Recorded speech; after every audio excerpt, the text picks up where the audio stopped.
शायद ही आपको विजिबल होगी. Is it okay now? Yes, madam, it is visible. Yes, madam. Okay, Yes, ma'am. Thank you so much for your confirmation. Yes, ma'am. Yes. आज हम लोग एक topic पढ़ने जा रहे हैं जिसको कि यूजीसी ने जब इनकॉर्पोरेट किया है तो उसके पीछे का ऑब्जेक्टिव ये है कि हम ये समझ सकें कि एक्चुअली लर्निंग क्या है, और उससे भी इम्पॉर्टेंट जैसे एक अपनी सोसाइटी में बहुत कॉमन प्रैक्टिस देखने को मिलती है कि अगर हम कुछ नहीं कर पाए तो हम क्या टीचिंग प्रोफेशन में चले जाते हैं. स्पेशली लड़कियों के लिए तो ये होता है कि हाँ बीएड कर लिया और उसके बाद फिर वो टीचिंग प्रोफेशन में चले गए, या अगर हमें कोई सेकेंडरी जॉब हम ढूंढ रहे हैं, we are preparing for the competitive exams, then हम क्या करते हैं, एक टीचिंग लाइन में रहते हैं और वहां पे अपना काम भी कर रहे होते हैं as a source of earning, as a source of engagement, whatever. तो पहली चीज तो ये कि being a teacher is not a easy task. ठीक है, ये एक बहुत कॉम्प्लिकेटेड टास्क है और आप सब क्योंकि एक असिस्टेंट प्रोफेसर पोस्ट पे हैं तो अब इसकी कॉम्प्लेक्सिटी आपने बहुत अच्छे से समझ ली है. ओके, सेकेंड थिंग इज इसमें भी उससे ज्यादा इंपॉर्टेंट चीज ये है, एक तो ये है कि हमें अपना कंटेंट जानना है. Means as a teacher we have to develop our self. जैसे अभी हम ये चीजें सीख रहे हैं, हम अपने को डेवलप कर रहे हैं, अपने को टीचिंग लर्निंग प्रोसेस में इन्वॉल्व कर रहे हैं. कहीं ना कहीं ये मैंडेटरी भले है from the side of UGC, लेकिन ये हमारे लिए बहुत जरूरी भी है.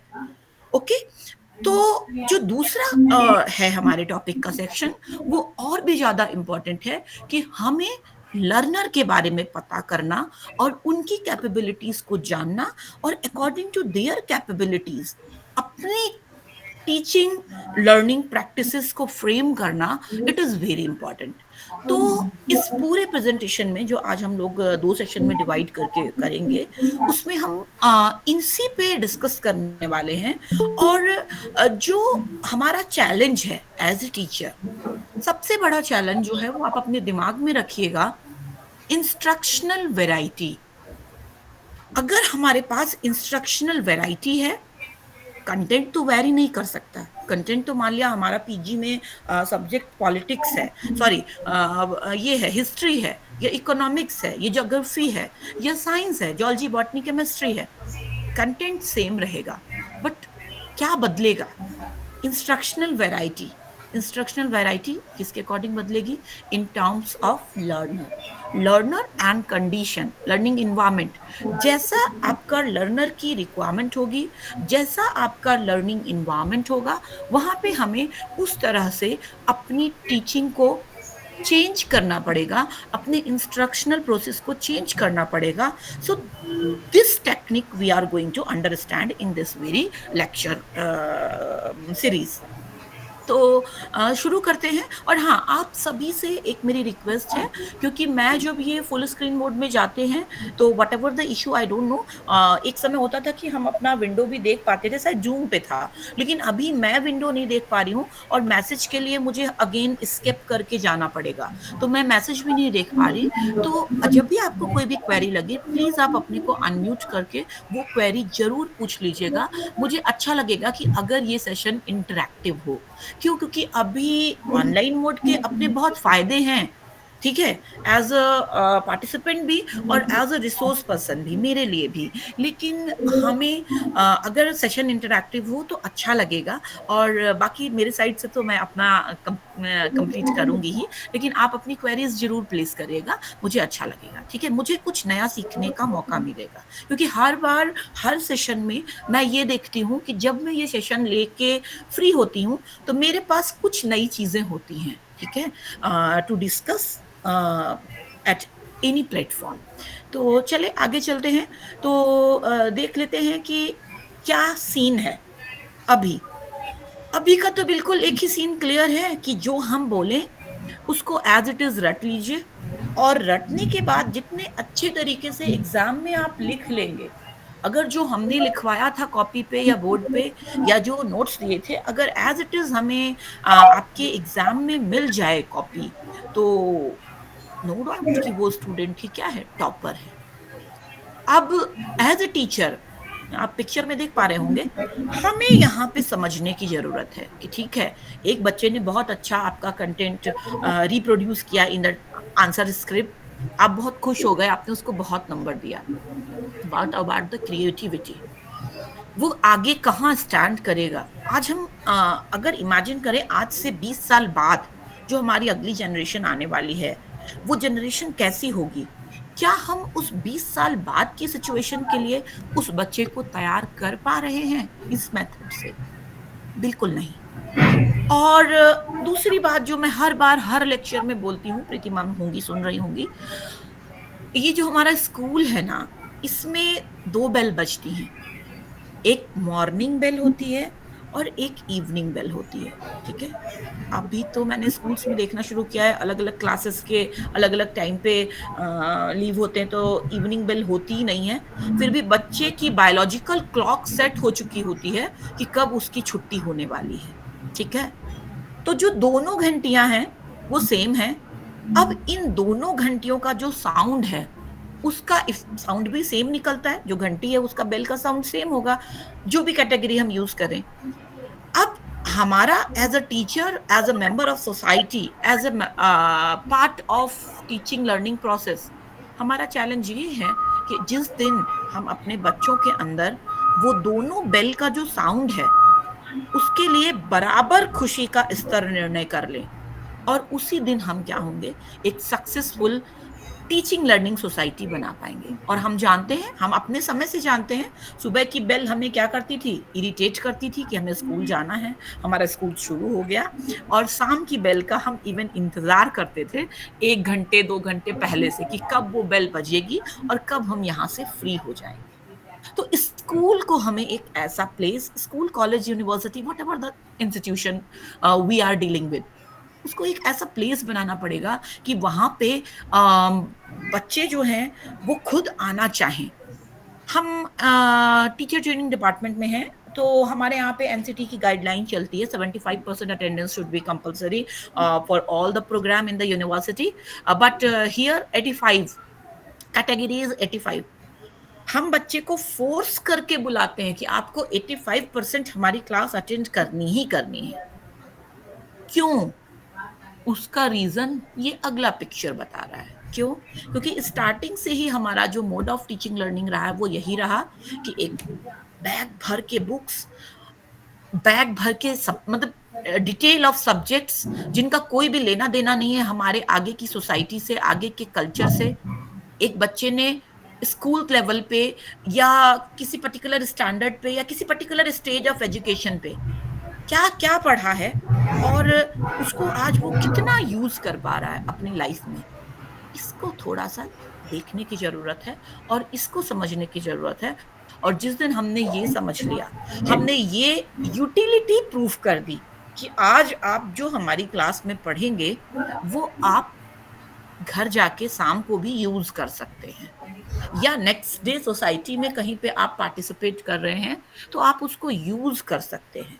Utility of that particular knowledge अगर हमने ये भी अचीव कर लिया तो शायद ये तीन जो बेसिक प्रॉब्लम है, इन तीन पिक्चर्स को मैंने यूज किया है एक साथ, वो शॉर्ट आउट कर सकेंगी और उस पे हम देख पाएंगे कि हमें क्या करना है।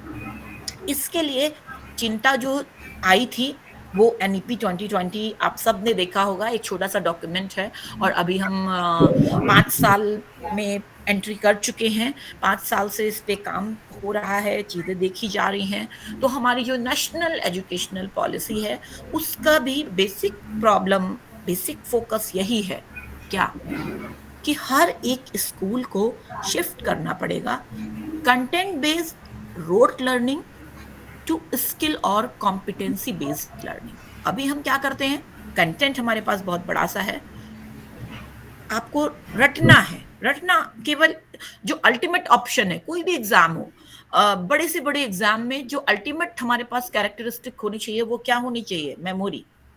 एक बार नहीं समझे तो चलेगा, लेकिन मेमोरी अगर हमारी अच्छी है तो हम क्या करेंगे, अपने को सोसाइटी में अच्छे से प्लेस कर लेंगे। ठीक, आपने अच्छे से प्लेस तो कर लिया, प्लेस करने के बाद लर्निंग हमारी किसी भी स्टेज पे रुकती नहीं है। आप सभी लोग असिस्टेंट प्रोफेसर हैं, तो मैं आपसे डिस्कस करना चाहूंगी ये इशू। आप खुद बताइए, आपने जॉब हासिल कर ली, आपके पास आपकी जॉब है, क्या आपकी लाइफ की लर्निंग रुक चुकी है? क्या रोज आप अपने वर्क प्लेस पे कुछ सीख नहीं रहे हैं? क्या रोज आपके लाइफ में आने वाले अप एंड डाउन आपको कुछ सिखा नहीं रहे हैं और आपको और मैच्योर और टैलेंटेड नहीं बना रहे हैं? Participant please answer. सीख रहे हैं मैम। सीख रहे हैं मैम। सीख रहे हैं मैम। हाँ, तो हमारी जो लर्निंग है, अगर हमने कंटेंट बेस्ड रोट लर्निंग से क्रैक कर लिया आईआईटी, ठीक है, लेकिन आईआईटी क्रैक करने के बाद भी हम इंसिडेंट्स की डिस्कस करेंगे कि आईआईएम, आईआईटी या नीट के स्टूडेंट्स क्या कर रहे हैं? सुसाइड अटेम्प्ट कर रहे हैं। क्यों कर रहे हैं? क्यों? There is lack of competency. उन्होंने रोट लर्निंग के थ्रू वो पोजीशन तो कर लिया, लेकिन अगर हमारे अंदर कॉम्पिटेंसी नहीं है, क्या जैसे आज मैं यहाँ पे असिस्टेंट प्रोफेसर हूँ और मेरा एक्सपीरियंस मोर देन 10 ईयर है, तो क्या मेरे सामने प्रॉब्लम आना खत्म हो गई है क्या? मुझे कोई भी नए चैलेंजेस अपने यहाँ पे इंस्टीट्यूट में फेस नहीं करने पड़ते हैं क्या? करने पड़ते हैं। और अगर हमें वो लाइफ स्किल, वो स्ट्रेस बियरिंग कैपेसिटी अगर हमारे अंदर इनकलकेट नहीं की गई है, either with the help of school, with the help of society और with the help of our family, ये तीन ही जगह हैं जहां से हम क्या करते हैं? सीखते हैं। और इसी को हम कहते हैं लाइफ लॉन्ग लर्निंग। तो हमें अपने बच्चों में एनईपी के थ्रू भी ये इनकलकेट कराने की कोशिश करनी है कि केवल एग्जामिनेशन में वो marks, you have scored 75, you have scored 65, your grade is this, your grade is that, नहीं, उससे भी ऊपर बहुत कुछ ऐसा है जो हमें सीखना है और समझना है, जो इन फॉर्म ऑफ ग्रेड्स रिफ्लेक्ट भी नहीं होता है।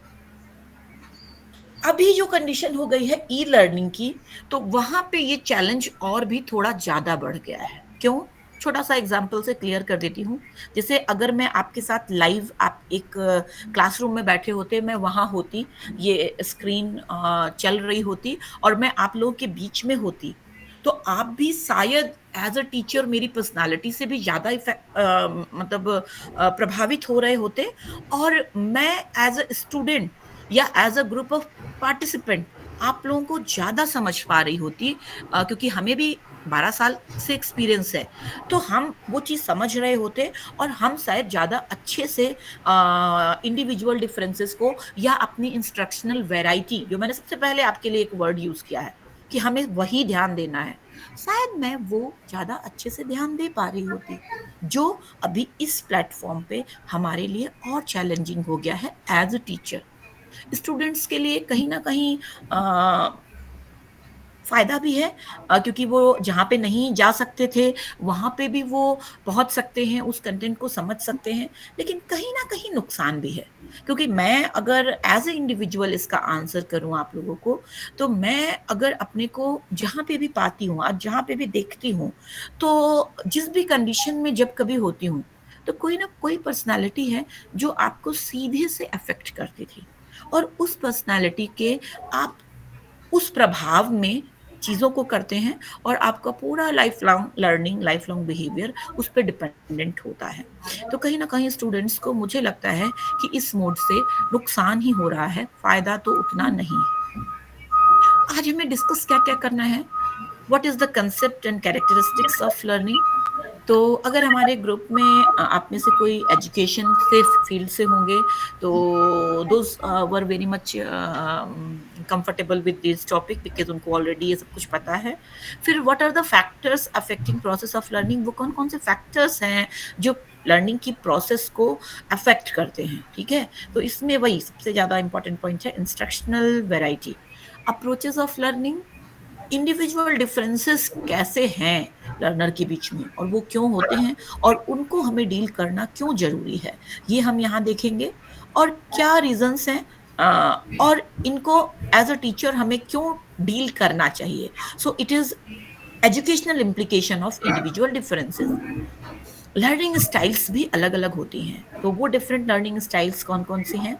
और लास्ट में जो हमें टॉपिक डील करना है वो है role of cultural relevance on learning. एक कल्चर का फैक्टर किस तरह से हमारी लर्निंग प्रोसेस को अफेक्ट करता है।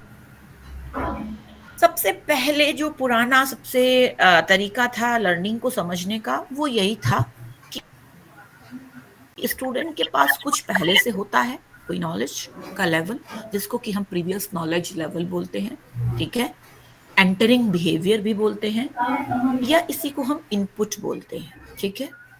अब फिर उसके बाद हम उसके साथ इंटरैक्ट करते हैं, कुछ टीचिंग लर्निंग प्रोसेस करते हैं, ठीक है। अब उस इंटरेक्शन के बाद उसके जो इनिशियल बिहेवियर था उस इनिशियल बिहेवियर में कोई चेंज होता है और उस चेंज को हम कहते हैं टर्मिनल बिहेवियर या आउटपुट या बिहेवियरल आउटकम। अब ये जो बिहेवियरल आउटकम है एज अ टीचर हमारे लिए बहुत इंपॉर्टेंट है। क्यों? क्योंकि ये जो बिहेवियरल आउटकम है इनके लिए हमारे पास दो चीजें होती हैं। एक होता है आपका रियल बिहेवियरल आउटकम्स, RBOs, और एक होता है आपका एक्सपेक्टेड बिहेवियरल आउटकम, EBOs। दो चीजें हैं, एक आपने एक्सपेक्ट किया था, ठीक, और दूसरा जो एक्चुअली उस लर्नर ने क्या किया, अचीव किया, तो वो क्या था, रियल बिहेवियरल आउटकम है। जैसे अभी मैं आप लोगों से इंटरैक्ट कर रही हूँ तो मैं क्या ये एक्सपेक्टेशन रखूं इस ऑनलाइन मोड में कि मेरी बिल्कुल बात सब लोग ध्यान से सुन रहे होंगे, एकदम बिल्कुल अटेंटिव होंगे, एक भी सेकंड को गर्दन इधर से या इधर से नहीं करेंगे? नहीं। क्यों? क्योंकि हम भी ऑनलाइन प्रोग्राम्स अटेंड करते हैं और ऑनलाइन प्रोग्राम्स में ये है कि हम उसमें पार्टिसिपेट कर रहे होते हैं, लेकिन हाँ थोड़ी बहुत फ्लेक्सिबिलिटी होती है in terms of normal classroom. तो मुझे अपना expected behavioural outcome real behavioural outcome के अकॉर्डिंग ही फ्रेम करना चाहिए। और नॉर्मली होता क्या है कि एज अ टीचर सबसे बड़ी हम गलती यही करते हैं कि हमारी एक्सपेक्टेशन हमारे स्टूडेंट से बहुत ज़्यादा होती है और उस एक्सपेक्टेशन के अकॉर्डिंग हमारी टीचिंग लर्निंग प्रोसेस नहीं होने की वजह से जो रियल बिहेवियरल आउटकम होते हैं वो बहुत कम लेवल पे होते हैं। मान लिया हमने 100% अचीव किया सोचा था, तो उस 100% से हमारे अकॉर्डिंग वो 50% रह गया या 60% रह गया। अब क्वेश्चन मार्क यहाँ एक और है, भले वो आपके अकॉर्डिंग 50% रह गया या 60% रह गया, लेकिन ये भी हो सकता है कि वो आपके जो एक्सपेक्टेशन है उससे कहीं बेटर हो। आपके पास बहुत सारे एग्जाम्पल हैं, आइंस्टीन का एग्जाम्पल है, एडिसन का एग्जाम्पल है, जिन लोगों को स्कूल से बाहर भगाया गया था। Why? Because they are not proper fitting in expected behavioral outcome of their teachers। ठीक है, तो जो हम सोचते हैं हमारा स्टूडेंट उसके अकॉर्डिंग ही चले, ये भी कोई बहुत जरूरी बात नहीं है, और उसके अकॉर्डिंग ना चले तो भी बहुत परेशान होने की जरूरत नहीं है। क्यों? क्योंकि हमारे सिस्टम में सबसे बड़ी प्रॉब्लम यही है कि टीचर और लर्नर के बिहेवियर में परफेक्ट मिसमैच होता है अगर हम प्रॉपरली ट्रेन नहीं हैं और हम उन चीज़ों को अपने इंस्ट्रक्शन में इंक्लूड नहीं करते हैं। इंडिविजुअल डिफरेंसेस को डील करना इसीलिए इम्पॉर्टेंट है।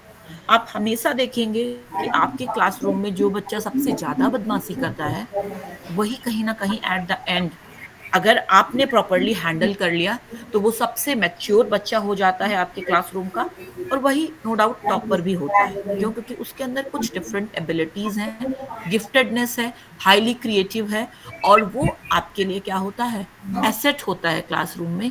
बस प्रॉब्लम वहां है कि हम उस एसेट को एज ए एसेट समझने के लिए तैयार नहीं है।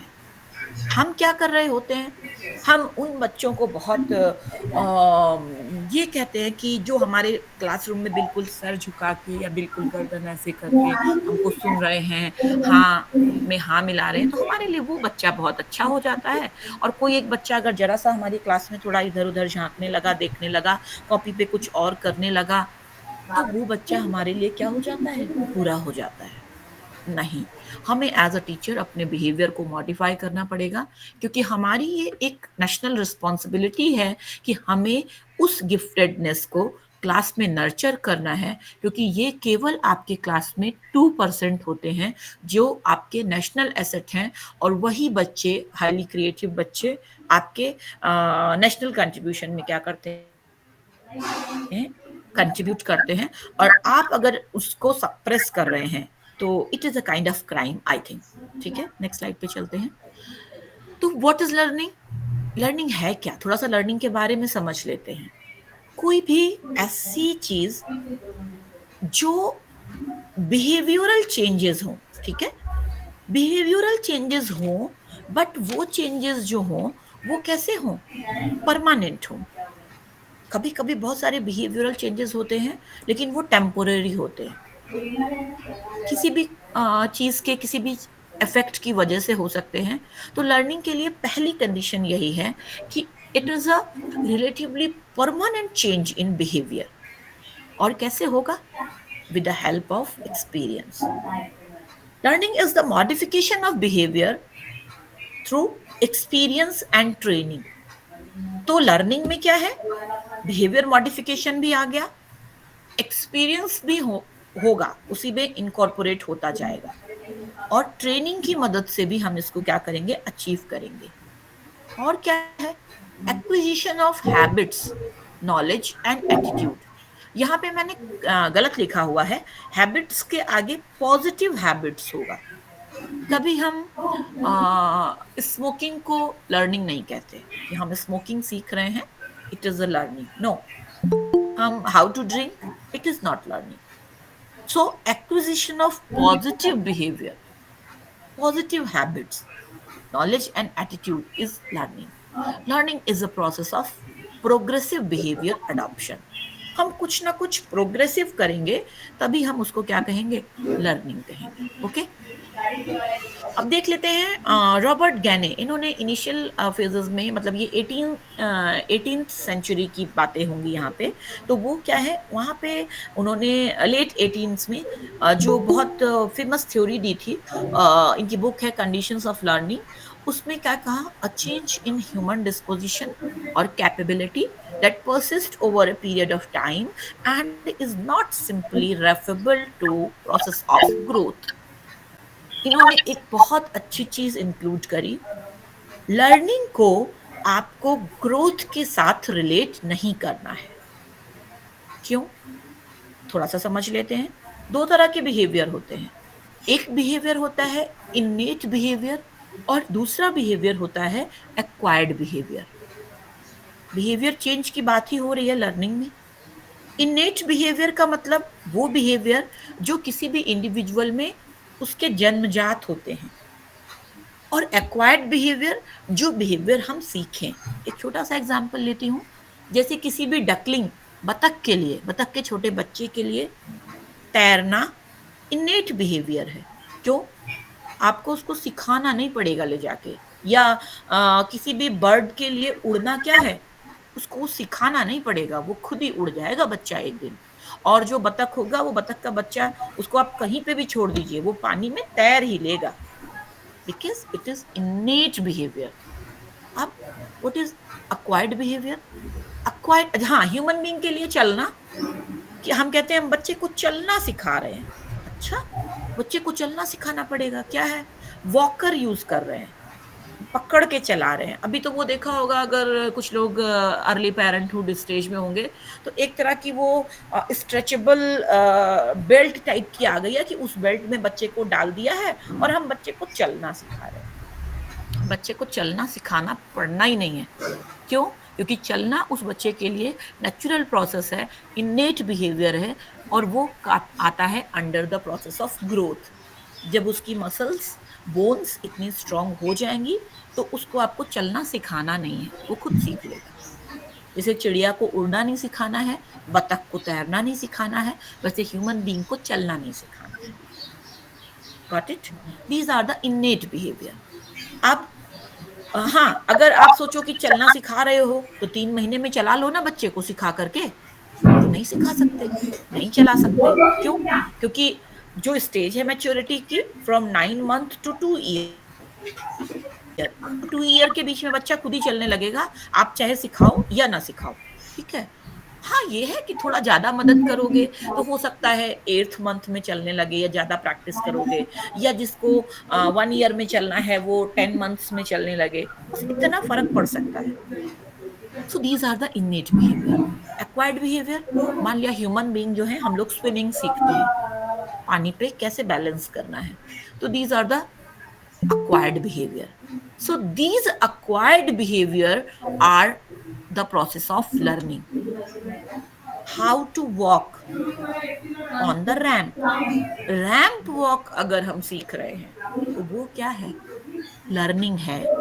लेकिन अगर हम चलना कहें बच्चों के लिए सीखना या ह्यूमन बीइंग के लिए सीखना, so it is not learning. तो हम एक डिफरेंशिएट कर लें कि क्या क्या हमारे अंदर इनेट बिहेवियर है और क्या क्या अक्वायर्ड बिहेवियर है। तो acquired behaviour are comes under the process of learning, and innate behaviour को हम कभी भी लर्निंग नहीं कहेंगे। ओके, सो थोड़ा सा और इलेबोरेशन है प्रोसेस ऑफ लर्निंग की, जिसको कि हम डिस्कस कर लेते हैं। तो learning is the relatively permanent change in behaviour. अच्छा हाँ, यहाँ पे एक चीज और इंपॉर्टेंट है, परमानेंट के लिए मैंने डिस्कस कर दिया है पहले ही, it should be permanent not temporary. Person's knowledge और बिहेवियर ड्यू टू एक्सपीरियंस, हो चुका है पहले भी ये। 3 कंपोनेंट्स क्या हैं समझ लेते हैं। The duration of the change is long term rather than short term. जो एक बार सीख लिया वो ऐसा नहीं है कि अचानक से भूल जाएगा। एग्जाम्पल देती हूँ, जैसे मान लिया आपने फोन नंबर, अब तो देखा होगा एक समय था कि जब हमारे पास क्या होता था, लैंडलाइन होता था, तो हमें 15-15 20-20 लोगों के नंबर याद रहते थे, हम डायल कर लेते थे। इवन डायरी की जरूरत नहीं होती थी, डायरेक्टरी की जरूरत नहीं होती थी। और अब तो हमारे ही पास अगर हमारे मोबाइल में 2 नंबर हैं तो हम वो 2 नंबर भी याद नहीं रख पाते हैं, ठीक है। तो लर्निंग इज, अगर आपने फोन नंबर लर्न किया और वो आपको याद रहे for the long term, then it is learning. Short term अभी याद कर लिया और उसके बाद फिर 1 महीने बाद अगर डायल करने के लिए कहा जाए तो हम क्या करें, स्क्रॉल करें, तो it is not learning, it should be long term. The locus of change is the content and structure of knowledge is memory और behaviour of the learner. Memory का बहुत एक्टिव रोल है। फोन नंबर का example इसीलिए लिया था, it is what, memory. कुछ चीजें आपकी मेमोरी में ऐसी भी होंगी, हो सकता है अगर आपने लैंडलाइन यूज किया हो अपने घर में तो अभी भी आपको उस लैंडलाइन का नंबर याद हो। Participants, are you there? Yes madam. Yes, yes ma'am, yes ma'am, madam. Yes ma'am, यही सुन रहे हैं आपको ध्यान से मैडम। Yes, madam. अब अपने घरों के लाइन नंबर याद है ना, जबकि भले अब वो नहीं है। यस तो सर। ये क्या है, ये क्यों है इसका, और हमें क्या काम है इसका, इस नंबर को याद रखने का? कुछ नहीं, यूज भी नहीं कर रहे हैं। हो सकता है आप लोग यूज कर रहे हो एनी फॉर्म, ठीक है, what ever, I don't know. लेकिन ये हमारे मेमोरी में है और परमानेंट चेंज हो चुका है। मेमोरी 2 तरह की अभी हम डिस्कस करेंगे, एक शॉर्ट टर्म मेमोरी और एक लॉन्ग टर्म मेमोरी। तो वो जो आपका लैंडलाइन नंबर है, ठीक है, वो लैंडलाइन नंबर आपकी मेमोरी में स्टोर है और कहाँ है, लॉन्ग टर्म मेमोरी में है। इस वजह से उसकी फॉरगेटिंग भी नहीं हो रही है। लॉन्ग टर्म मेमोरी में जो चीजें स्टोर होती हैं और बहुत अच्छे से स्टोर हो जाती हैं, उनकी फॉरगेटिंग भी नहीं होती है, इवन सेलेक्टिव फॉरगेटिंग भी नहीं होती है। फॉरगेटिंग भी 2 तरह की है, selective forgetting and normal forgetting process, जो कि कुछ समय अगर हम कोई चीज यूज ना करें तो हम भूल जाते हैं। लेकिन सेलेक्टिव फॉरगेटिंग भी पॉसिबल नहीं है, ठीक। सेलेक्टिव फॉरगेटिंग वहां पे भी पॉसिबल नहीं है कि जो आपके फैमिली मेंबर्स हैं या रिलेटिव्स हैं, आप चाहो कि आप उनका फेस भूल जाओ तो क्या भूल जाओगे? नहीं। Why? Because it is permanently stored in your memory और it is a permanent kind of memory. तो लर्निंग वही है जो चीजें आपकी परमानेंट मेमोरी में हो और उस चीजों को आप समय जब जरूरत हो तो उसको रिकॉल कर पाएं with the help of short term memory, ठीक है। आगे डिस्कस करेंगे, है अभी उसका description. Cause of the change is the learner's experience in the environment rather than fatigue, motivation, drug, physical condition और physiological intervention। अभी डिस्कस किया था कि किसी इफेक्ट से मान लिया हम थक गए, कोई मोटिवेशन, कोई ड्रग का यूज, कोई अल्कोहल का यूज, ठीक है, कुछ भी ऐसा हो उसकी वजह से जो कुछ बिहेवियरल चेंजेस हो, वो लर्निंग की कैटेगरी में नहीं आता है। ओके, शायद हम ज्यादा चले गए। हाँ, ओके, ठीक है। What are the key characteristics? Again, I am elaborating the previous points here. When described in the simplest possible manner, learning is described as an experience acquisition process. बार बार यही बात हो रही है, ठीक है? In the complex form, learning can be described as a process of acquisition, retention and modification of experiences.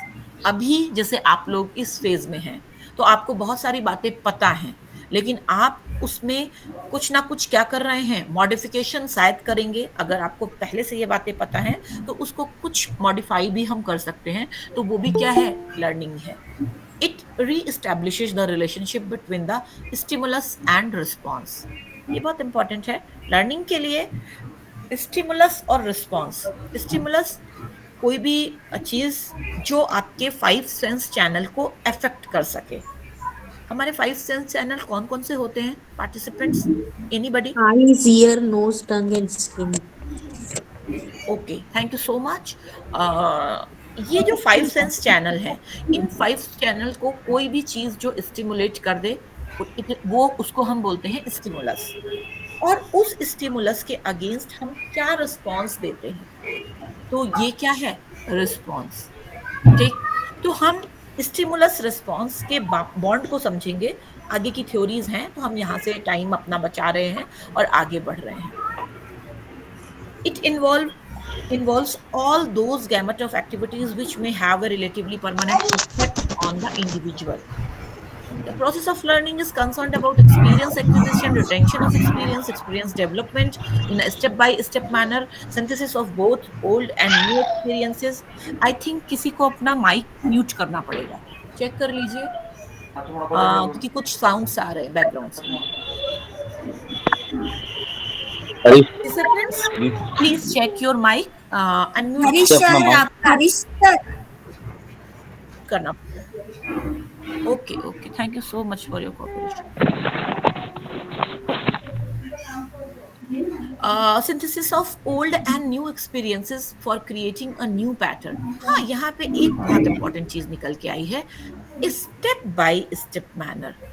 और as a teacher आज हम अपने स्टूडेंट को, या as a parent, as a member of society, हम अपने बच्चे से या किसी भी दूसरे सोसाइटी के बच्चे से ये एक्सपेक्ट करते हैं कि वो बहुत जल्दी बहुत चीज में मास्टरी हासिल कर ले। अच्छा, तुम स्केटिंग नहीं कर पाते हो, बताओ, भला शुक्ला जी का लड़का तो कितना अच्छा करता है, 2 साल से करता आ रहा है। अरे उनकी वर्मा जी की बेटी को देखो क्या डांस करती है, तुमसे तो डांस भी नहीं होता कि जरा सा तुम कभी पार्टिसिपेट करो। उनका तो स्कोर कितना अच्छा आया था, तुमने तो कुछ भी नहीं किया, तुम उनके आगे कुछ नहीं हो। तो हमारा इंडिविजुअल किसी एक से रिलेशन है और उसके अंदर हम सारे अलग अलग लोगों के क्वालिटीज चाहते हैं और नॉर्मल वे में नहीं चाहते। चलो थोड़ा, अभी जैसे सुहासिनी मैम को कहा जाए कि आप डांस करिए, तो उनके अंदर वो कैपेबिलिटी नहीं है, लेकिन ठीक है, थोड़ा बहुत फैमिली फंक्शन में करना होगा तो कर लेंगी। सिंगिंग के लिए कहा जाए तो उनके अंदर वो कैपेबिलिटी नहीं है, लेकिन हाँ, अभी तक तो बाथरूम सिंगर भी नहीं थी, लेकिन अगर गाड़ी में म्यूजिक प्लेयर काम ना कर रहा हो, कभी कुछ भी ना कर रहा हो, तो गाना भी पड़ जाता है कभी कभी, ठीक, वो कर लेंगे। लेकिन हमारी एक्सपेक्टेशन क्या है कि हमारा बच्चा बिल्कुल टॉप कैडर का होना चाहिए, हर चीज में टॉप, हर चीज में मास्टरी, और कोई स्टेप बाय स्टेप चीज पे हम ध्यान नहीं देते। आपको डांस में ही मास्टर बनाना था तो शुरुआत से ध्यान देना चाहिए था ना, स्केटिंग ही करानी थी तो शुरुआत से कराते, उस क्रिकेट में चैंपियन बनाना था तो शुरुआत में तो आपने उसको बैट लेने नहीं दिया, ठीक है, पेंटर ही बनाना था तो शुरुआत में तो आपने अपने घर की दीवारें बहुत संभाल के रखी, उसको स्ट्रिक्ट इंस्ट्रक्शन दे रखा था कि दीवार पे एक भी मार्क नहीं लगना चाहिए क्योंकि मैंने बहुत महंगा पेंट कराया है। नहीं, तो learning is a process which is develop in a step by step manner. एक दिन में आप कुछ नहीं, इसका एक दूसरा एग्जाम्पल देती हूँ, साइंस के कुछ स्टूडेंट्स होंगे, हम सेल के बारे में पढ़ते हैं और सेल के बारे में मुझे जहां तक लगता है कि क्लास 4th या 5th से स्टार्ट कर देते हैं और 4th या 5th से स्टार्ट करने के बाद 6th 7th 8th 9th 10th 12th graduation, even post graduation में भी हम सेल के बारे में पढ़ते हैं।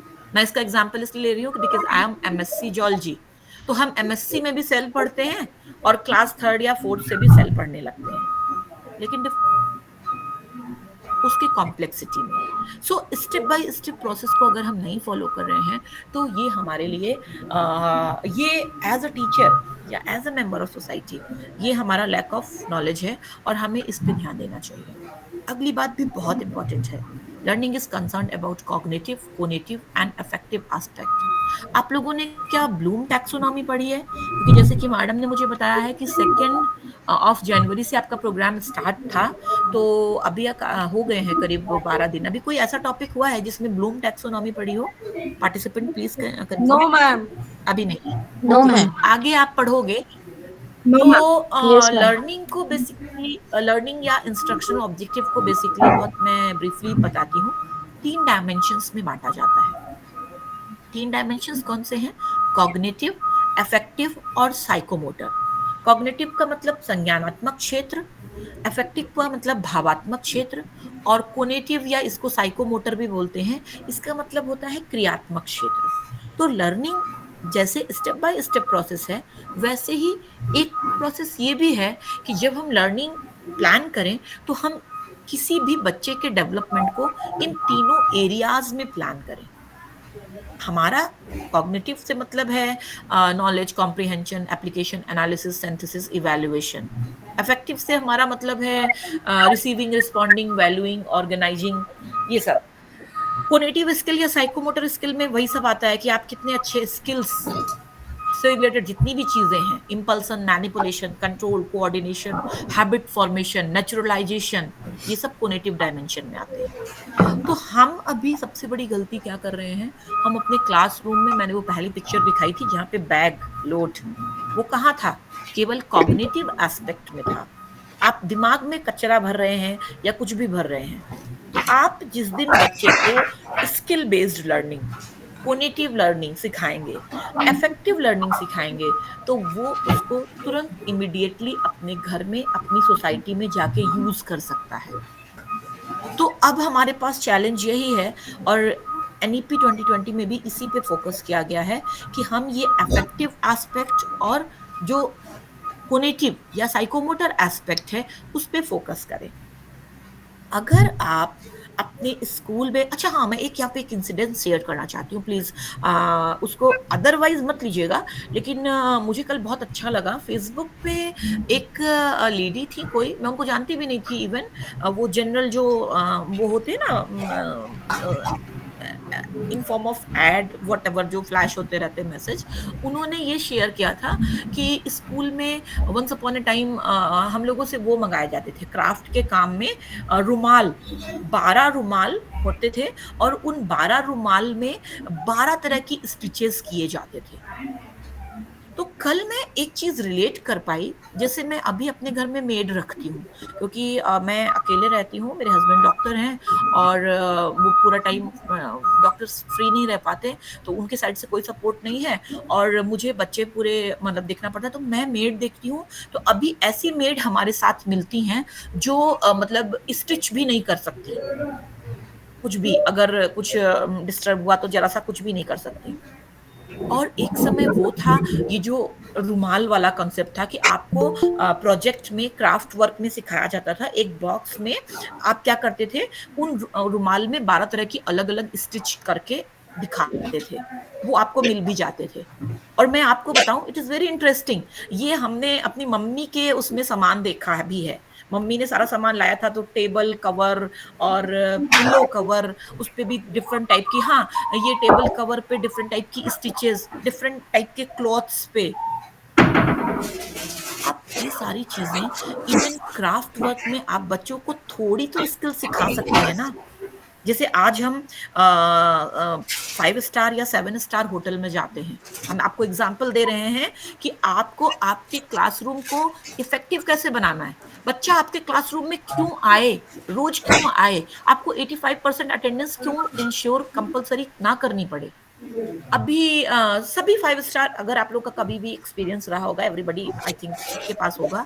अभी मैं पुणे में हयात में थी, तो मैं हमेशा वो किट उठा लेती हूँ। तो वहां पे एक छोटी सी पैकेट में क्या होता है, धागे होते हैं, एक 2-3 कलर के, थोड़े थोड़े, मतलब आई थिंक 2-2 मीटर। उसी में एक नीडल होती है, और उसी में एक हुक होता है, और उसी में एक बटन होता है। आप सब मेरी बातों से रिलेट कर पा रहे होंगे, बिकॉज वो इतनी छोटी सी पैकेट, मतलब जस्ट इतनी सी, वो क्या है, वो आपके लिए एक इमरजेंसी किट होती है, वहां पे अवेलेबल भी कराई जाती है। जैसे कि आपको शू पॉलिश करने के लिए एक बॉक्स अवेलेबल कराया जाता है, उसमें ब्रश और वो सब अलग अलग नहीं होता, लेकिन छोटा। अब वो मान लिया, जो मैं ये सोच रही थी कि जैसे हमारी जनरेशन तक तो हमें ये आता भी है कि हम उसको कर भी लेंगे, हमसे आगे जो 20 साल वाली जनरेशन होगी, तो वो किट उसके लिए बेकार भी होगी अगर उसके पास हो भी। क्यों? क्योंकि उसको तो ये भी नहीं आता कि अगर हमारा ये कपड़ा यहाँ से थोड़ा फट गया है तो ये चीज हमारे पास अवेलेबल है, लेकिन हम स्टिच नहीं कर पाएंगे। क्यों? क्योंकि as a teacher, as a member of society, मैं ये क्वेश्चन आप लोगों के ऊपर भी छोड़ रही हूँ, क्योंकि आपने अपने स्कूल से कभी, स्कूल के स्टूडेंट्स से या अपने बच्चों के स्कूल में कभी ये एक्सपेक्ट नहीं किया होगा कि आप अपने बच्चों को कम से कम ये सिखा दीजिए कि शू लेसेस कैसे बांधते हैं, या मान लिया आपका ये बटन टूट जाए तो आप इस बटन को कैसे कर सकते हैं फिक्स। कभी नहीं। क्यों? क्योंकि ये तो अभी आज का जो हमारा सीबीएसई स्कूल का जो ट्रेंड है, उसके लिए तो ये बहुत बुरी बात है। हाँ, हम अपना बच्चा 30,000 रुपए फीस भर रहे हैं, और हम इसलिए भेज रहे हैं कि आप उसको सुई चलाना सिखा रहे हैं। हाँ, नहीं नहीं, ये बिल्कुल नहीं सिखाना है। जस्ट उसको पोयम लर्न करवाइए, बहुत सारी, जस्ट उसको सारे वर्ड्स इंग्लिश में, उसको how to communicate in English, उसको इंग्लिश सिखाइए। I am very sorry to say that language कुछ नहीं है, language is a medium of communication only. आप किसी भी लैंग्वेज में कम्युनिकेट करें, और लैंग्वेज को लर्न करने के लिए आपको हार्डली 6 मंथ की जरूरत होती है, if you are properly devoted. अगर आपने एक बार डिवोशन के साथ लैंग्वेज को सीखने के लिए सोच लिया, तो अब जैसे मुझे जब भी मैं बात करती हूँ, मैं प्रेजेंटेशन करती हूँ, तो मैं पूछ लेती हूँ, अगर साउथ के पार्टिसिपेंट्स होते हैं तो मुझे क्या यूज करना पड़ता है? इंग्लिश यूज करना पड़ता है, क्योंकि उनके लिए हिंदी समझना मुश्किल है, और कई बार रहते हैं मैम के ग्रुप में। लेकिन मुझे भी अच्छा लगता है जब मैं हिंदी में बात कर रही होती हूँ, क्योंकि हिंदी मेरी मदर टंग है, और जब मैं उसमें बात कर रही होती हूँ तो मुझे भी क्या लगता है कि मैं अच्छे से कम्युनिकेट कर पा रही हूँ, अच्छे से उन बातों को कह पा रही हूँ। बिकॉज अगर आप इंग्लिश बोल रहे हैं तो no doubt you are translating your thoughts. जितना इफेक्टिवली आप ट्रांसलेट कर पाते हैं, आप उतने इफेक्टिव स्पीकर होते हैं।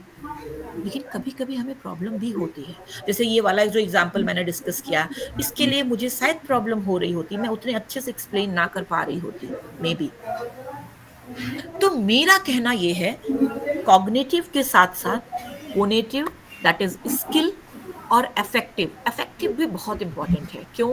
हम घर से निकले, एक एक्सीडेंट हुआ, हाँ मेडिकल के स्टूडेंट हैं हम, ठीक है, या हम डॉक्टर ही हैं, रोड पे एक एक्सीडेंट हुआ, लेकिन हम अपनी गाड़ी नहीं रोकते हैं, हम ड्राइवर से कहते हैं आगे ले चलो, ठीक है, या रोक दिया तो क्या कहा, आगे 10 किलोमीटर पे एक हॉस्पिटल है, आप लोग इसको इमरजेंसी में वहां ले जाइए। नॉर्मल पर्सन तो रुकता ही नहीं है, क्योंकि पुलिस प्रोसेस से बचने के लिए हमें क्यों रुकना।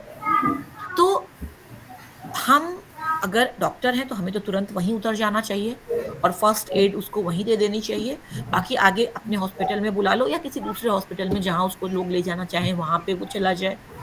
अगर हम डॉक्टर हैं भी नहीं तो भी एज अ पर्सन हमारी रिस्पॉन्सिबिलिटी है कि हमें वहां पे उसकी मदद करनी चाहिए। लेकिन हम सब जानते हैं कि हम भी सबको यही सिखाएंगे कि इस तरह की सिचुएशन कभी भी हो तो कहीं पे भी कुछ करना नहीं है, और खासकर अगर रात हुई तब तो बिल्कुल ही नहीं, कोई भी मदद नहीं करेगा, वो चिल्ला चिल्ला के हाईवे पे वो मर जाएगा, उसको फर्स्ट एड नहीं मिल पाएगी। और यही रीजन है कि हमारे यहाँ पे नाइट में बहुत सारे एक्सीडेंट्स होते हैं, और उसमें डेथ 100% होती है।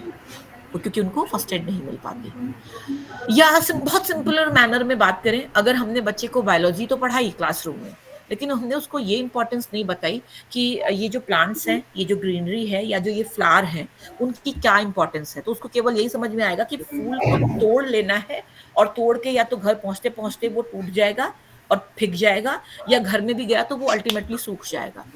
तो हमें फूल के बारे में जब पढ़ा रहे हैं तो ये भी पढ़ाना है कि this is the process of reproduction for the plant. Flower क्या है? It is a reproductive part. और अगर हमने वो फ्लावर तोड़ दिया तो जो उसमें फ्रूट आने हैं वो क्या होंगे? नहीं आएंगे। तो ये क्या है? आपका अफेक्टिव डोमेन है कि बच्चे में वो चीजें डेवलप करें।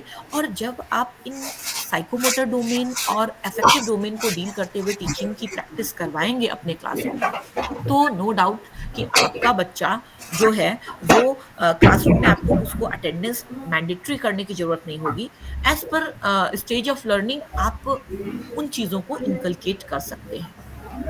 ठीक है, तो हम ये देखें कि हम किस स्टेज पे किन चीजों को इनकलकेट करते हुए अपनी लर्निंग प्रोसेस को मॉडिफाई कर सकते हैं, इंटरेस्टिंग बना सकते हैं। जो उसमें हमें इंस्ट्रक्शनल वैरायटी यूज करनी है, वो भी इंस्ट्रक्शनल वैरायटी हम यूज कर सकते हैं। अभी तो मतलब छोटे बच्चों को भी क्या सिखाया जाएगा? घर से ये ले आइए, शॉप से ये ले आइए। बड़ी बड़ी शॉप्स हैं जिन पे जैसे कभी जाओ ना तो पूछो तो ये क्या है, तो वो क्या बोलते हैं? वो कहते हैं अरे आप नहीं समझ पाओगे, ये स्कूल में प्रोजेक्ट में लगता है। अच्छा, ऐसे ऐसे प्रोजेक्ट, ऐसे ऐसे एक्टिविटीज कराई जाती हैं जो कि no doubt it is skill based, बस उसकी यूटिलिटी कुछ भी नहीं है घर पे। कि वो घर पे उसको किस तरह से यूज करे वो भी कभी समझ में नहीं आता। तो हमें कम से कम ये सिखाना है कि आप घर पे इसको क्या करके यूज कर रहे हैं। एक छोटा सा एग्जांपल देके यहाँ पे खत्म करती हूँ बात, क्योंकि बहुत लंबा हो गया। स्कूल में भी सिखाया गया, बेटा मतलब नर्सरी के स्टैंडर्ड पे बात कर रही हूँ, बिस्किट्स की ट्रेन बनाना। ठीक है, बिस्किट्स की ट्रेन बनाई गई, घर से बना के लाना है और एग्जीबिशन लगाई गई। ठीक है, और उस पे lot of glue and lot of material use कर दिया गया। और उसके बाद एक छोटा बच्चा जो होगा वो क्यूरियोसिटी में क्या करेगा? खाना चाहेगा, तो लगातार उसको डांटा जा रहा है, हाँ don't touch, don't touch, don't touch, उसमें ग्लू लगा हुआ है, don't touch, it is poisonous, don't touch. आपने एक एडिबल चीज को ट्रेन क्यों बनाई? बिस्किट, हाँ बिस्किट का मतलब ट्रेन नहीं, कुछ भी बनाना था। आप यूट्यूब पे थोड़ा सा सर्च करके देखिएगा, बहुत सारे ऑप्शंस अवेलेबल हैं। ट्रेन, टेबल चेयर, एक पूरा रूम, डाइनिंग सेट। तो एक छोटे बच्चे के साथ आपने ये तो स्किल कराई, आप अपने को जस्टिफाई कर रहे हैं कि you are doing the skill based knowledge. What is the utility of that very knowledge? कभी आपने यूटिलिटी की बात सोची क्या? बिस्किट जो कि एक एडिबल चीज है, उसको आपने खराब कर दिया, कन्वर्ट कर दिया नॉन एडिबल फॉर्म में। What you are teaching to our students? लेकिन हम यही सब सोचने समझने के लिए तैयार नहीं है। क्यों? क्योंकि हमारे अंदर ये कैपेबिलिटी नहीं है कि हम चीजों को पॉजिटिव डायरेक्शन में ले जाने की कोशिश करें, कंस्ट्रक्टिव डायरेक्शन में ले जाने की कोशिश करें। सो अभी सबसे ज्यादा जो लर्निंग अप्रोच फेमस है दैट इज कंस्ट्रक्टिविज्म, और उस पे हम बात नहीं करना चाहते, उस पे हम फोकस नहीं करना चाहते। पार्टिसिपेंट्स बस थोड़ा सा मुझे कंफर्म करिए, आप मेरी इस बात से एग्री हैं या नहीं हैं? Yes, ma'am. Yes, ma'am. Yeah. Agree. Yes, ma'am. Yes, ma'am. Yes, ma'am. Yes, ma'am. Yes, ma'am. Totally YouTube पे बहुत सारी Yes, हमने क्या किया उसका मतलब हमने कौन सी क्रिएटिविटी सीख ली? yes, madam. और हम लोग क्या करते थे? हम लोग, याद होगा अगर आप लोगों में से किसी ने किया हो, माचिस की डिब्बियां संभाल संभाल के रखते थे, उससे ट्रेन बनाते थे। Yes ma'am. उससे टेबल चेयर बनाते थे।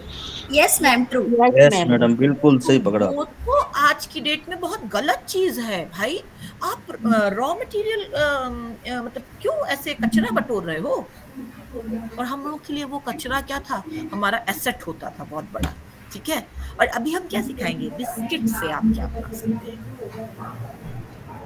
मेरे भी दिमाग में तब आया जब बच्चा जो है वो खाने के लिए जिद कर रहा है तो उसको ये कहा जा रहा है कि नहीं इसमें क्या कर रहे हैं वो लगा हुआ है, और सच में उसमें बहुत सारा फेविकोल यूज करना पड़ता है। आप देख सकते हैं बहुत सारे वीडियोस अवेलेबल हैं। ठीक है, कोई प्रोग्राम है लेकिन हम कौन सा प्रोडक्ट यूज कर रहे हैं और उसका आउटपुट क्या है उस पर भी तो हमें ध्यान देना चाहिए। और हाँ, बच्चा वो बिस्किट का टॉय बना करके आगे क्या करेगा उसका पता, उसको घर पे एक दिन के लिए रखा भी तो नहीं जा सकता, उससे भी प्रॉब्लम है, क्या इंसेक्ट्स आने लगेंगे।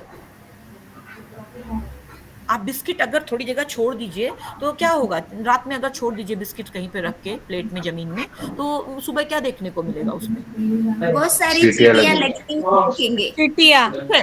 किसी का घर बहुत अच्छा है, बहुत हाईली मतलब एकदम इंसेक्ट प्रूफ है, सब कुछ है, तो भी जो ये होंगे कॉकरोच के जो वैरायटीज होंगी, तो कॉकरोच की वैरायटीज वो मूव करती ही करती हैं, कितना भी मतलब आपका किचन भी कितना नीट एंड क्लीन हो या आपका फ्लोर भी कितना नीट एंड क्लीन हो, ऐसी चीजें हम सिखा रहे हैं और हम ईडेबल को नॉन ईडेबल में कन्वर्ट कर रहे हैं। We are wasting money and time एंड क्या क्रिएट, उससे अच्छा तो बटन लगाना सिखा देते तो ज्यादा अच्छा रहता, या बटन लगाना नहीं कहीं चिपकाना सिखा देते तो ज्यादा अच्छा रहता, कि अगर लगा नहीं सकते तो ये फेविक्विक है, इसको चिपका सकते। क्लियर। रॉबर्ट गैने जिनकी पहले हम लोगों ने डिस्कस करे थे, वो 8 स्टेप्स बताते हैं। जैसे सब ये जो 8 स्टेप्स हैं यहाँ पे इसलिए डिस्कस करना है कि हमें जो एक्सपेक्टेशन रखनी है अपने स्टूडेंट से वो ऐसी रखनी है कि ये हायरार्की भी होती है। एक पर्टिकुलर स्टेज पे अगर हम बच्चे से ये सोचें कि उसके अंदर concept learning, rule learning, problem solving, ये सब एबिलिटीज डेवलप हो जाएंगी, तो इट इज नॉट पॉसिबल। कोई भी बच्चा है वो अपने स्टेज के अकॉर्डिंग ही चीजों को सीख पाएगा। जैसे सबसे अर्ली स्टेज होती है सिग्नल लर्निंग, बच्चा मदर को देखा तो उसने मतलब रिस्पॉन्स किया, या स्टिमुलस रिस्पॉन्स स्टेज पे क्या होता है, भूख लगी तो रोने लगे, रिस्पॉन्स है, कुछ भी हुआ, कोई भी आपको गर्म चीज पे टच हाथ लग गया तुरंत हटा लिया, आपके स्किन ने परसीव कर लिया। धीरे धीरे वर्बल एसोसिएशन शुरू होता है, बच्चे बोलना शुरू कर देते हैं, फिर उसके बाद लर्निंग चेनिंग करते हैं, मतलब फिर उसके बाद उनके अंदर एबिलिटी डेवलप होती है कि वो अलग अलग चीजों को डिस्क्रिमिनेट कर सकते हैं। और यहाँ से जो डिस्क्रिमिनेशन लर्निंग है ये हर लेवल पे इंपॉर्टेंट है। जैसे अभी जो मैंने एग्जांपल लिया, discriminate between what is important to teach and what is not, ये कहां से पॉसिबल है? जिसके अंदर ये डिस्क्रिमिनेशन लर्निंग होगी वही ये कर भी सकता है। क्योंकि अगर आप एज ए पेरेंट स्कूल में कहेंगे ये तो हम हर साल करते हैं, अभी तक तो किसी पेरेंट ने कुछ कहा नहीं, कोई ऑब्जेक्शन नहीं उठाया। और हाँ, एक और खासियत है, अभी हमारी सोसाइटी में every individual is not ready to accept any positive suggestion. बरं ठीक आहे, मी चेक करते, तुम्हाला कॉल बॅक करतो. आताच केलं का जस्ट? जैसे एक कम्युनिटी लंच की बात थी, ठीक है, तो being student of zoology and wife of husband, sorry wife of a जर डॉक्टर, मागेच केलं असेल तर मग आलं मैं नाही डॉक्टर साहब को ना घर पे आमच्याकडे. आने नहीं देती, मतलब उनका एक बाहर एरिया है जहाँ पे वो अपना एप्रन, फॉर्म मास्क तर नाही वगैरह ये आलाय सब ना. चीजें सब क्लीन करके तब फिर वो एंट्री कर सकते हैं। तो अगर हम उनसे कहें कि NOC. Please after Covid condition avoid these community lunch practices, नाही नाही, मग त्याच्यानंतर इट इज नॉट खाली सेफ, 2 स्लॉट्स येतात. तो क्या होगा? त्याच्यामधनं 16 वाल्यावर नहीं ना, क्लिक केलं होतं.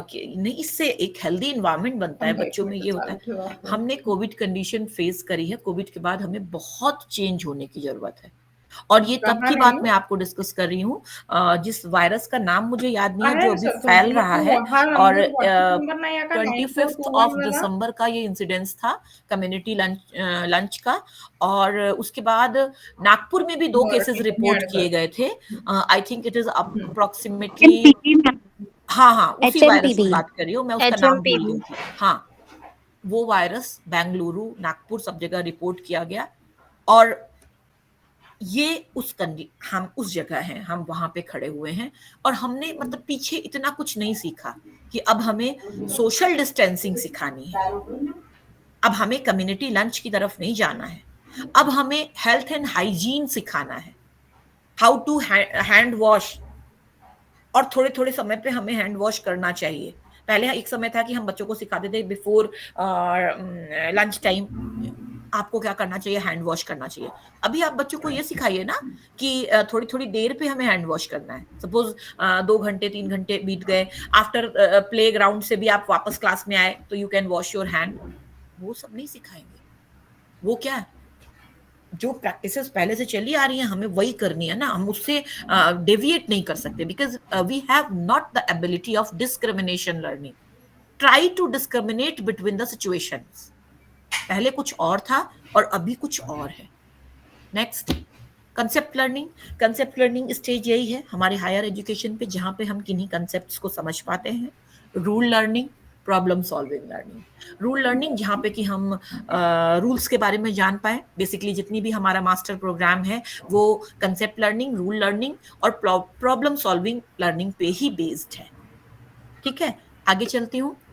कोई भी क्वेरी होगी तो आप तुरंत रेज कर दीजिएगा तो मैं उस पर आंसर कर दूंगी। ओके, आगे बढ़ते हैं। तो जो मेजर एस्पेक्ट ऑफ लर्निंग हम लोग being the field of being the student of field of education, हम लोग 3 डायमेंशंस में बात करते हैं। एक तो कॉग्निटिव, जो कि हमारी क्या है,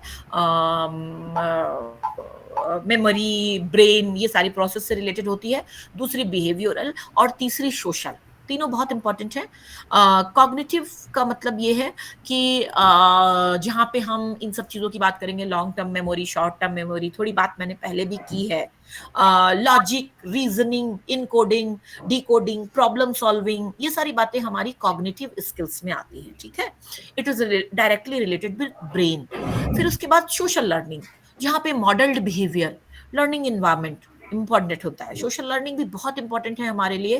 क्यों? क्योंकि हम जिस सोसाइटी में रह रहे हैं और socio cultural effect impact on learning पे भी हमें डिस्कस करना है। तो थोड़ा सा यहाँ पे डिस्कस कर लेती हूँ। मॉडल्ड बिहेवियर, हमें कब क्या पहनना है, किस तरह से रहना है, हमें कोई सिखाने आता है क्या? नहीं ना। और हम कैसे लर्न कर लेते हैं कि अभी करंट ट्रेंड क्या है? हम मूवी देख रहे हैं, हम करंट प्रोग्राम देख रहे हैं, या हम सोसाइटी में देख रहे हैं और सोसाइटी में भी हम ये देख रहे हैं कि क्या ठीक लग रहा है। ऐसा भी नहीं है कि हमने किसी को भी देखा कि हाँ इनके ऊपर ये ड्रेस ठीक लग रही है तो वो हमारे ऊपर भी सूट करेगी। नहीं, अपने अकॉर्डिंग हम क्या करते हैं, डिसाइड कर लेते हैं। फिर हमारा इन्वायरमेंट क्या है, हमारा मान लिया पैटर्न क्या है कि हम किस तरीके से अपनी लाइफ को, लर्निंग इन्वायरमेंट हमारा क्या है, वहाँ पे हम किस तरह से सीख रहे हैं। तीसरा है बिहेवियर, जहाँ पे हम स्टिमुलस रिस्पॉन्स की बात करेंगे और उसमें 2 तरह के बिहेवियर की बात करेंगे, कंडीशनड बिहेवियर और अनकंडीशनड बिहेवियर की। ठीक है, तो 3 अप्रोच ये मेजर होंगे। आगे चलते हैं, बहुत इस पर डिटेल बात करनी है तो हम यहाँ टाइम नहीं वेस्ट करेंगे बिल्कुल। लर्निंग, कौन कौन से फैक्टर हैं जो अफेक्ट कर रहे हैं? तो दोनों फैक्टर होते हैं। पीछे ही अभी बात करी हमने क्या, सोशल लर्निंग में इन्वायरमेंट। लर्निंग इन्वायरमेंट बहुत इंपॉर्टेंट है और इवन मैं तो ये मानती हूँ कि लर्निंग इन्वायरमेंट जो है वो behavioural approaches and cognitive approaches को भी अफेक्ट करता है। एग्जाम्पल देती हूँ, जैसे अभी मैं आपसे बात कर पा रही हूँ, अभी शोर हो रहा था, एक माइक ऑन हो गया था, तो क्या दिक्कत आ रही थी? थोड़ा सा कम्युनिकेशन में डिस्टर्बेंस आ रहा था, बात तो कॉग्निटिव ही चल रही थी। प्रॉब्लम किससे हुई? लर्निंग एनवायरनमेंट से। सो लर्निंग और behaviour, no doubt behaviour change भी होगा, हमारे अंदर क्या होगा, थोड़ा सा डिस्टर्बेंस होगा कि ओ ये साउंड जो है वो हमें क्या कर रहा है, डिस्टर्ब कर रहा है। तो वो मुझे लर्निंग एनवायरनमेंट तो ये है कि वो सबको ही इफेक्ट कर रहा है। ठीक है, तो सबसे पहले लर्निंग को अगर कौन कौन से फैक्टर हैं, तो learning is a product of environment and learner. Environment क्या है और लर्नर की कैपेबिलिटीज क्या है, उन दोनों से अफेक्टेड होती है। बहुत जल्दी जल्दी देखेंगे। एक है learner related factors, teacher related factors, task related factors and environment related factors. तो सबसे पहले टीचर इफेक्ट को समझ लेना जरूरी है। दोनों पे थोड़ा डिटेल बात करूंगी। टीचर इफेक्ट, आप सभी अभी हायर एजुकेशन इंस्टीट्यूट में हैं और आप सभी पर्सनली जानते होंगे कि आपका जो बिहेवियर है वो कहीं ना कहीं आपके टीचर्स से इन्फ्लुएंस्ड है। एक बार आपके पेरेंट्स से भले आपका बिहेवियर इन्फ्लुएंस्ड ना हो, लेकिन नो डाउट आपके टीचर्स से आपका बिहेवियर जरूर इन्फ्लुएंस्ड होगा। ठीक है, कि वो कैसे करते थे या उनका पढ़ाने का तरीका कैसा था, या वो क्लासरूम में जब इनडिसिप्लिन होता था तो कैसे मैनेज करते थे। ये सारी बातें आपकी जरूर कहीं ना कहीं आपके टीचर्स से रिलेटेड होंगी। Personality, way of communication, their teaching style, their interpersonal relationship, आपको ये सारी बातें एज अ टीचर मेंटेन करनी ही करनी है। क्यों? क्योंकि ये जो हैं आपके लर्निंग को तो अफेक्ट करती ही करती हैं, साथ ही साथ लर्नर पे लॉन्ग टर्म इफेक्ट डालती हैं, और वो लर्नर उसको अपनी लाइफ स्टाइल में इनकलकेट कर लेता है, not only in the learning process. ठीक, तो इस पे रुकते हैं। ये आप सभी रिलेट भी कर पा रहे होंगे, समझ भी रहे होंगे। Learner related factor and environment related factor. तो लर्नर रिलेटेड फैक्टर में मोटिवेशन है, हम कितना चाहते हैं, कितना हमारा मन है किसी चीज को समझने का, सीखने का। लैंग्वेज के लिए मैंने एग्जांपल लिया था, 6 months is sufficient to learn any kind of language and you can achieve mastery over that language. Okay, maturation, अब maturation level भी होना चाहिए। level of aspiration, psychological needs, हमें कब ये लगने लगे कि नहीं अभी हिंदी बोलने से तो हमारा काम चल ही नहीं रहा है, तब तो हम इंग्लिश बोलने ही लगेंगे ना। गोल्स क्या हैं आपके, इंटरेस्ट क्या है, एंड आपकी स्टडी हैबिट्स क्या है, ये आपके लर्नर रिलेटेड फैक्टर हैं जो बहुत इंपॉर्टेंट रोल प्ले करते हैं। अब दो बातें आई थी, एक ये कहा गया था कि इन्वायरमेंट ज्यादा इंपॉर्टेंट है या लर्नर ज्यादा इंपॉर्टेंट है। तो ये कहा गया कि दोनों बहुत इंपॉर्टेंट हैं और दोनों का इफेक्ट बराबर है, और दोनों पे among the psychologists who are who were working in the field of developing various learning theories, जो बहुत सारी लर्निंग थ्योरीज को डेवलप करने पे काम कर रहे थे, उनमें आपस में बहुत बहस हुई इस मैटर को लेके। एक थे जॉन लॉक। जॉन लॉक ने कहा कि मुझे कोई भी बच्चा दे दो न्यूबॉर्न, मैं उसको जो चाहूं वो बना सकता हूं। उसने कहा कि जो बच्चा होता है वो टैबुला रासा होता है। टैबुला रासा मतलब ब्लैंक स्लेट, और मैं उसको जो चाहूं वो बना सकता हूं। It is not possible. इस थ्योरी को क्या किया गया, खत्म किया गया। क्यों? क्योंकि इन्वायरमेंट, कई सारे एक्सपेरिमेंट हुए, इन्वायरमेंट भी बहुत इंपॉर्टेंट है। क्यों? क्योंकि एक तो जिस कंडीशन में आप रख रहे हैं वो, फिर उसके बाद अगर उस लर्नर में जेनेटिक मेकअप नहीं हुआ, वो जीन्स नहीं हुए, तो आप उसको कुछ भी चाहे नहीं बना सकते। ठीक है, ना तो उसको सप्रेस कर सकते हैं। मान लिया कोई ऐसा पर्सन है जिसमें बहुत हाईली कैपेबल पर्सन होने के जीन्स हैं, तो वो चाहे किसी भी इन्वायरमेंट में हो, वो उस पर्टिकुलर प्लेस तक पहुंच ही जाएगा। ठीक, क्यों? क्योंकि उसके अंदर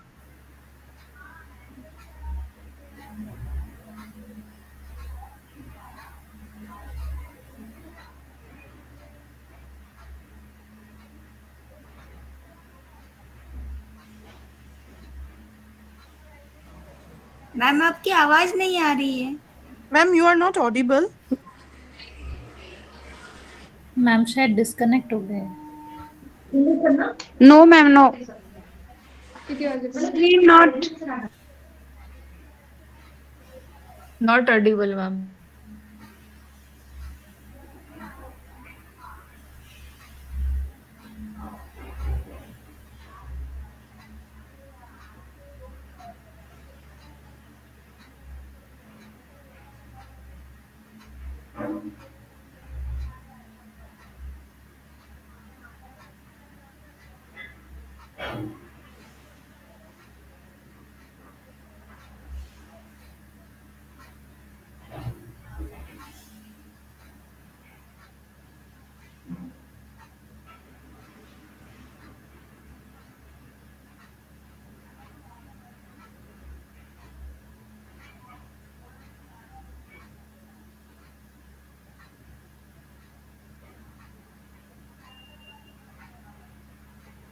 बाई नेचर किस तरह से आईक्यू का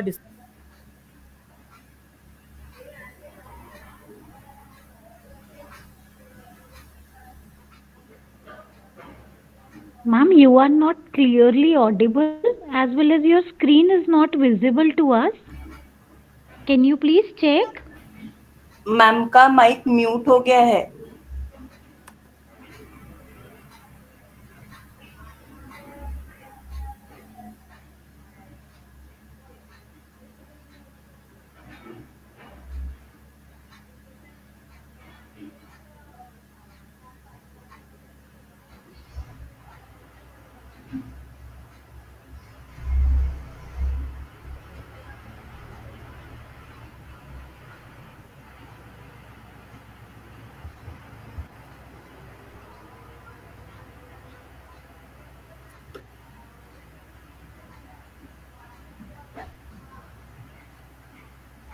Dear participants, are you able to hear me?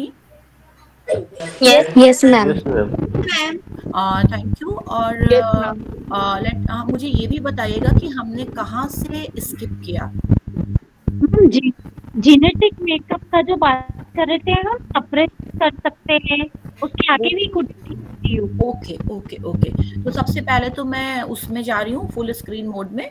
तो फिर मैं, क्योंकि मैं उसमें जब जाती हूँ तो मैं आपके मैसेजेस भी नहीं देख पाती हूँ, क्योंकि मैसेज भी किया गया था कि ma'am you are not clearly audible. तो it is good way to communicate directly. तो आपके साइड आप अपना माइक अनम्यूट करके मुझे बोलेंगे तो मैं मतलब सुन भी पाऊंगी और समझ भी पाऊंगी, ठीक है। तो मैं, क्योंकि मैं खुद स्क्रीन पे ना तो मैसेज देख पा रही होती हूँ तो उस समय, और ना ही मैं ये देख पा रही होती हूँ कि एम आई प्रॉपरली ऑडिबल और नॉट, ठीक है। तो thank you so much for your information. और कुछ कनेक्टिविटी इशू आई थिंक रहा होगा जिसकी वजह से ये खत्म हुआ था। तो देखिए मैं एक बार मैक्सिमाइज करती हूँ इसको, और फिर मुझे कंफर्म कीजिएगा कि आई एम प्रॉपरली ऑडिबल और not. Screen is visible? No ma'am, no ma'am, No, ma'am. No ma'am. Okay, तो मुझे लग रहा है ना फिर से जाना पड़ेगा, एक बार स्टॉप करके और फिर से शेयर पे जाना पड़ेगा। ठीक है, करती हूँ शेयर स्क्रीन, क्योंकि वो भी ना खत्म हो गया होगा। Entire screen and share. अब मैं फुल स्क्रीन मोड में जाती हूँ। Yes, ma'am. Now it's visible. Yes ma'am, Now it's visible. Thank you for your confirmation. हाँ, कोई क्वेरी हो तो पूछ लीजिए, फिर हम आगे मूव करें। Ma'am please continue. Okay, thank you so much. आगे हाँ, मैं यहाँ पे थी, मैं ये बता रही थी फिर से शेयरिंग बंद हो गया। आपने hide Screen is not visible. Screen is not visible ma'am again. Okay, मैंने हाइड कर दिया है। ओके, एक मिनट, एक second, just give me 1 minute. काही नाही, थांब, लेक्चर सुरू आहे, बोल. तू मला पूर्वीने फोन करणार होती ना? तू केला होता का? मला वाटलं की अंडर नाही. Is it okay? Yes, ma'am. Thank you so much. अब हमें जो अच्छा, वो मैंने ना हाइड की जगह उस पे क्लिक कर दिया था, स्टॉप शेयरिंग पे, तो इस वजह से चला गया था। Yes madam. हाँ ओके, सॉरी। पिछली वाली स्लाइड पे मुझे लगता है कि सब कुछ क्लियर हो गया था, और मैं इन्वायरमेंट और लर्नर की कैपेबिलिटीज दोनों की इम्पोर्टेंस पे बात कर रही थी। तो लर्नर की कैपेबिलिटीज मतलब कि जो बीज आप बोएंगे उसी का पौधा निकलेगा। आप मटर के बीज से टमाटर का पौधा नहीं निकाल सकते, चाहे आप कितना भी उसको बेटर इन्वायरमेंट दे लें।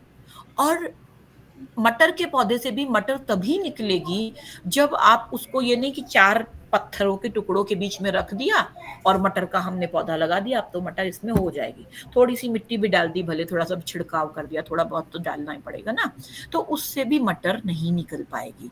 तो इन्वायरमेंट और जो जेनेटिक मेकअप है दोनों इंपॉर्टेंट है। तो जो जॉन लॉक की थ्योरी थी, सबसे पहले लर्निंग की ये थ्योरी जॉन लॉक ने दी थी, और उन्होंने टैबुला रासा वर्ड यूज किया था, मतलब ब्लैंक स्लेट। आप हमें कुछ भी दे दीजिए, हम उसको जो चाहें वो बना सकते हैं, ठीक है। तो वो थ्योरी पूरी की पूरी क्या हुई थी, फ्लॉप हो गई थी। और क्योंकि बाद में बहुत सारी रिसर्चेस हुई जिनमें ये सारे फैक्टर्स बिल्कुल क्लियर हो गए थे कि हाँ, हमें इन्वायरमेंट और लर्नर दोनों की कैरेक्टरिस्टिक को देखने की जरूरत है, दोनों को समझने की जरूरत है। और अभी हम लोग तो इन बातों को बहुत अच्छे से समझ सकते हैं, क्योंकि हम लोग तो उन लर्निंग थ्योरीज की एज से लगभग 150 ईयर्स आगे आ चुके हैं। और हमारे सामने तो अभी ये जो थ्योरीज हैं, तो 3 थ्योरीज में मैंने बताया था कि सबसे पुरानी थ्योरी जो है वो बिहेवियरिज्म की है, फिर उसके बाद आई थी कॉग्निटिज्म, और जो सबसे करंट ट्रेंड में है वो क्या है, कंस्ट्रक्टिविज्म। कंस्ट्रक्टिविज्म सबसे करंट इसलिए है क्योंकि कंस्ट्रक्टिविस्ट अप्रोच ये कहती है कि बच्चे के लिए आप क्या करिए, एक फैसिलिटेटर का रोल प्ले करिए, मतलब आप केवल एक मदद करिए, बाकी बच्चे को खुद सीखने दीजिए। और स्किल बेस्ड लर्निंग वो इसी का कंसेप्ट है, ठीक है। और ये जो कॉग्निटिव ट्रेनिंग थी, ब्रेन को ही बस खाली डील कराना, केवल रटवाना और वो बिहेवियर मॉडिफिकेशन करना, तो बिहेवियर मॉडिफिकेशन के लिए सबसे पहले वो सब चीजें जो आती थी कि पनिशमेंट देकर के आप किसी को इम्प्रूव कर सकते हैं। आज तक ऐसा हुआ है क्या कि हमने पनिशमेंट देकर के किसी को इम्प्रूव कर लिया हो? तो पता चला जेल से जितने निकले हुए क्रिमिनल्स होते हैं जो छूट जाते हैं कि 6 साल की सजा, 7 साल की सजा, तो वो सब तो क्या होते, बाद में कभी भी क्राइम करते ही नहीं, वो तो सबसे बड़े साधु संत वही बने होते। लेकिन ऐसा पॉसिबल नहीं होता है। Punishment is not a way to improve your teaching learning process. तो ये सब चीजें बाद में क्लियर हुई, और ये पुरानी थ्योरीज हैं। अभी हमारी जो नई है अप्रोच वो क्या है, कंस्ट्रक्टिविज्म की है। लेकिन हमें सबको समझना भी है और डिस्कस भी करना है, बिकॉज कहीं ना कहीं अभी भी ये इंपॉर्टेंट है। मान लिया बिहेवियरिज्म में हमने पनिशमेंट को हटाने की बात कही, लेकिन एक बात आती है रीइंफोर्समेंट, एक बात आती है ड्रिल एंड प्रैक्टिस, तो वो हमें कहाँ से मिलती है, बिहेवियरिज्म से ही मिलती है। क्योंकि अगर हम ड्रिल और प्रैक्टिस, बहुत सारे ऐसे सब्जेक्ट हैं जहाँ पे हम ना करें, अवॉइड करें, तो कभी भी हम सक्सेसफुल नहीं हो सकते। तो हर एक थ्योरी, नो डाउट पुरानी भले हैं ये दोनों थ्योरीज, लेकिन इन्होंने हमें बहुत कुछ दिया है समझने के लिए, जिस समझ के ऊपर ही हमारी कंस्ट्रक्टिविस्ट अप्रोच बिल्डअप हुई है। और आज भी उन थ्योरीज के वो जो पॉजिटिव एस्पेक्ट्स थे उनको लेते हुए आगे वो क्या कर रही है, डेवलप कर रही है। तो सबसे पहले बिहेवियरिज्म के बारे में समझ लेते हैं। यहाँ पे क्या था, learning according to behaviourist theory is an observable change in behaviour. सबसे बड़ी गलत बात तो यही हो गई। कहाँ, जब हमने कहा कि बिहेवियर लर्निंग तभी होगी जब हमें कोई ऑब्जर्वेबल चेंज दिखे बिहेवियर में। ऐसा ये बताइए कि जैसे मान लिया मैं आपका ये क्लास ले रही हूँ, अब आप इस क्लास के बाद बाहर जाएंगे तो क्या आप में कुछ दिखेगा क्या? कभी नहीं। कोई चेंज आ जाएगा क्या? कभी नहीं। तो कौन सा ऐसा ऑब्जर्वेबल चेंज है? हाँ, दिखेगा चेंज, कभी दिख सकता है जब कोई ऐसी सिचुएशन पड़े या हमारी ओवरऑल टीचिंग प्रैक्टिसेस में थोड़ा बहुत डिफरेंस आएगा। लेकिन अगर हम कहें कि ये ऑब्जर्वेबल होगा, तुरंत हम इसको मेजर कर सकते हैं, इज इट पॉसिबल? नेवर। ठीक है, तो सबसे बड़ी गलती इन्होंने यही कर दी, इन्होंने लर्निंग को कह दिया कि it is observable change in behaviour. मान लो हम एक कोई नया कंसेप्ट लर्न करें, तो वो कहाँ रहेगा, कॉग्निटिव एस्पेक्ट में रहेगा, हमारे ब्रेन में रहेगा, हमारे बिहेवियर में उसका कोई इफेक्ट नहीं आएगा। क्या हम जाएंगे तो बाहर उसको किसी से नमस्ते करना होगा या किसी को गुड मॉर्निंग करना होगा या किसी को हेलो करना होगा, तो क्या हम वो वाटसन की थ्योरी बोलेंगे क्या? क्यों? क्योंकि हम नहीं, हेलो की जगह टैबुला रासा यूज बोलेंगे क्या? क्योंकि हमने अभी टैबुला रासा सीखा है? नहीं, वो टैबुला रासा हमारे अंदर है, रहेगा। जब कभी सिचुएशन आएगी तो हम उसको यूज करेंगे। Okay, but it is not necessary कि every kind of learning is visible, observable change in behavior. No, it is not possible. इसका जो ग्रुप था जिसको कि सबसे पहले इनिशिएट किया वो जॉन बी वॉटसन थे, और उन्होंने 3 तरह की लर्निंग को डिस्क्राइब किया. First one is classical conditioning, second one is operant conditioning and third one is observational learning. ठीक है, अब हम एक एक को कंटिन्यू करेंगे. सबसे पहले तो बिहेवियरिस्ट थ्योरी के जो जनरल अजम्पशन है उनको समझ लेते हैं. वो लोग क्या कहते हैं? Principles of learning apply equally to different behaviour and to different species of animal. ये भी एक सबसे बड़ी गलती थी. एक एनिमल को जो लर्निंग कराई जाती है, ठीक है, इट इज नॉट लर्निंग. वो क्या होती है? ट्रेनिंग होती है. और जो ह्यूमन बीइंग की लर्निंग है वो उससे बहुत डिफर करती है. और इन्होंने क्या कह दिया कि principle of learning apply equally to different behaviours and to different species of animals. मतलब एक फिश, अभी आप लोगों ने देखा होगा ना एक्वेरियम में फिश भी बहुत सारे स्टंट करके दिखाने लगी हैं, या एक पैरट या एक बर्ड भी बहुत सारा कुछ करता है. उनकी लर्निंग और ह्यूमन बीइंग की लर्निंग में बहुत अंतर है. आगे चलते हैं. Learning processes can be studied most objectively when the focus of study is on stimulus and response. अगला, internal cognitive process are largely excluded. यही गलती हो गई थी कि जो internal cognitive process है, जो cognitive structure में change हुआ, उसको इन्होंने क्या कर दिया? exclude कर दिया. Learning involves a behavioral change. It's okay, but next क्या है? Organisms are born as blank slate. यही मैं बात कर रही थी, टैबुला रासा. ये भी सबसे बहुत गलत चीज हो गई थी. Learning is largely the result of environmental events, not always. क्यों? क्योंकि इन्वायरमेंटल इवेंट्स ही केवल लर्निंग को डिसाइड नहीं करते. अभी हम बिहेवियरिज्म को क्या क्या ले रहे हैं? emphasis on behavior, no doubt. We are trying to improve behavioral aspect of our student, or especially at the early stage of schooling. Drill and practice अभी मैंने बात करी. बहुत सारे सब्जेक्ट ऐसे हैं, जैसे अभी हम लोग जो वर्कशॉप कर रहे हैं, मैं अपनी बता रही हूँ कि मैं कहाँ क्या करती हूँ. मैं वो सारी वर्कशॉप इस समय कर रही हूँ एज ए पार्टिसिपेंट, जहाँ पे AI generated tools, AI in teaching learning and AI in research, ये सब कर रही हूँ. क्योंकि हम तो इस एरिया में अभी कुछ जानते नहीं है, तो हमें सीखना है. तो अगर हम ड्रिल एंड प्रैक्टिस ना करें, जो कुछ सीखा, बहुत कुछ बता दिया जाता है एक वर्कशॉप में. अब बहुत कुछ बता दिया जाए, मान लिया हमें 10 तरह के सॉफ्टवेयर बता दिए गए, तो हम 10 को एक साथ नहीं पकड़ते. हम कोई एक ले लेते हैं, और एक लेने के बाद उसको हम क्या करते हैं? उस पर ड्रिल एंड प्रैक्टिस स्टार्ट करते हैं. तो हम उस पर क्या करते हैं? आगे बढ़ सकते हैं, काम कर सकते हैं. जैसे आपको एक एग्जांपल देती हूँ. हमने SNDT यूनिवर्सिटी मुंबई में है, आप सभी जानते होंगे, because most of the participants you are from the Maharashtra.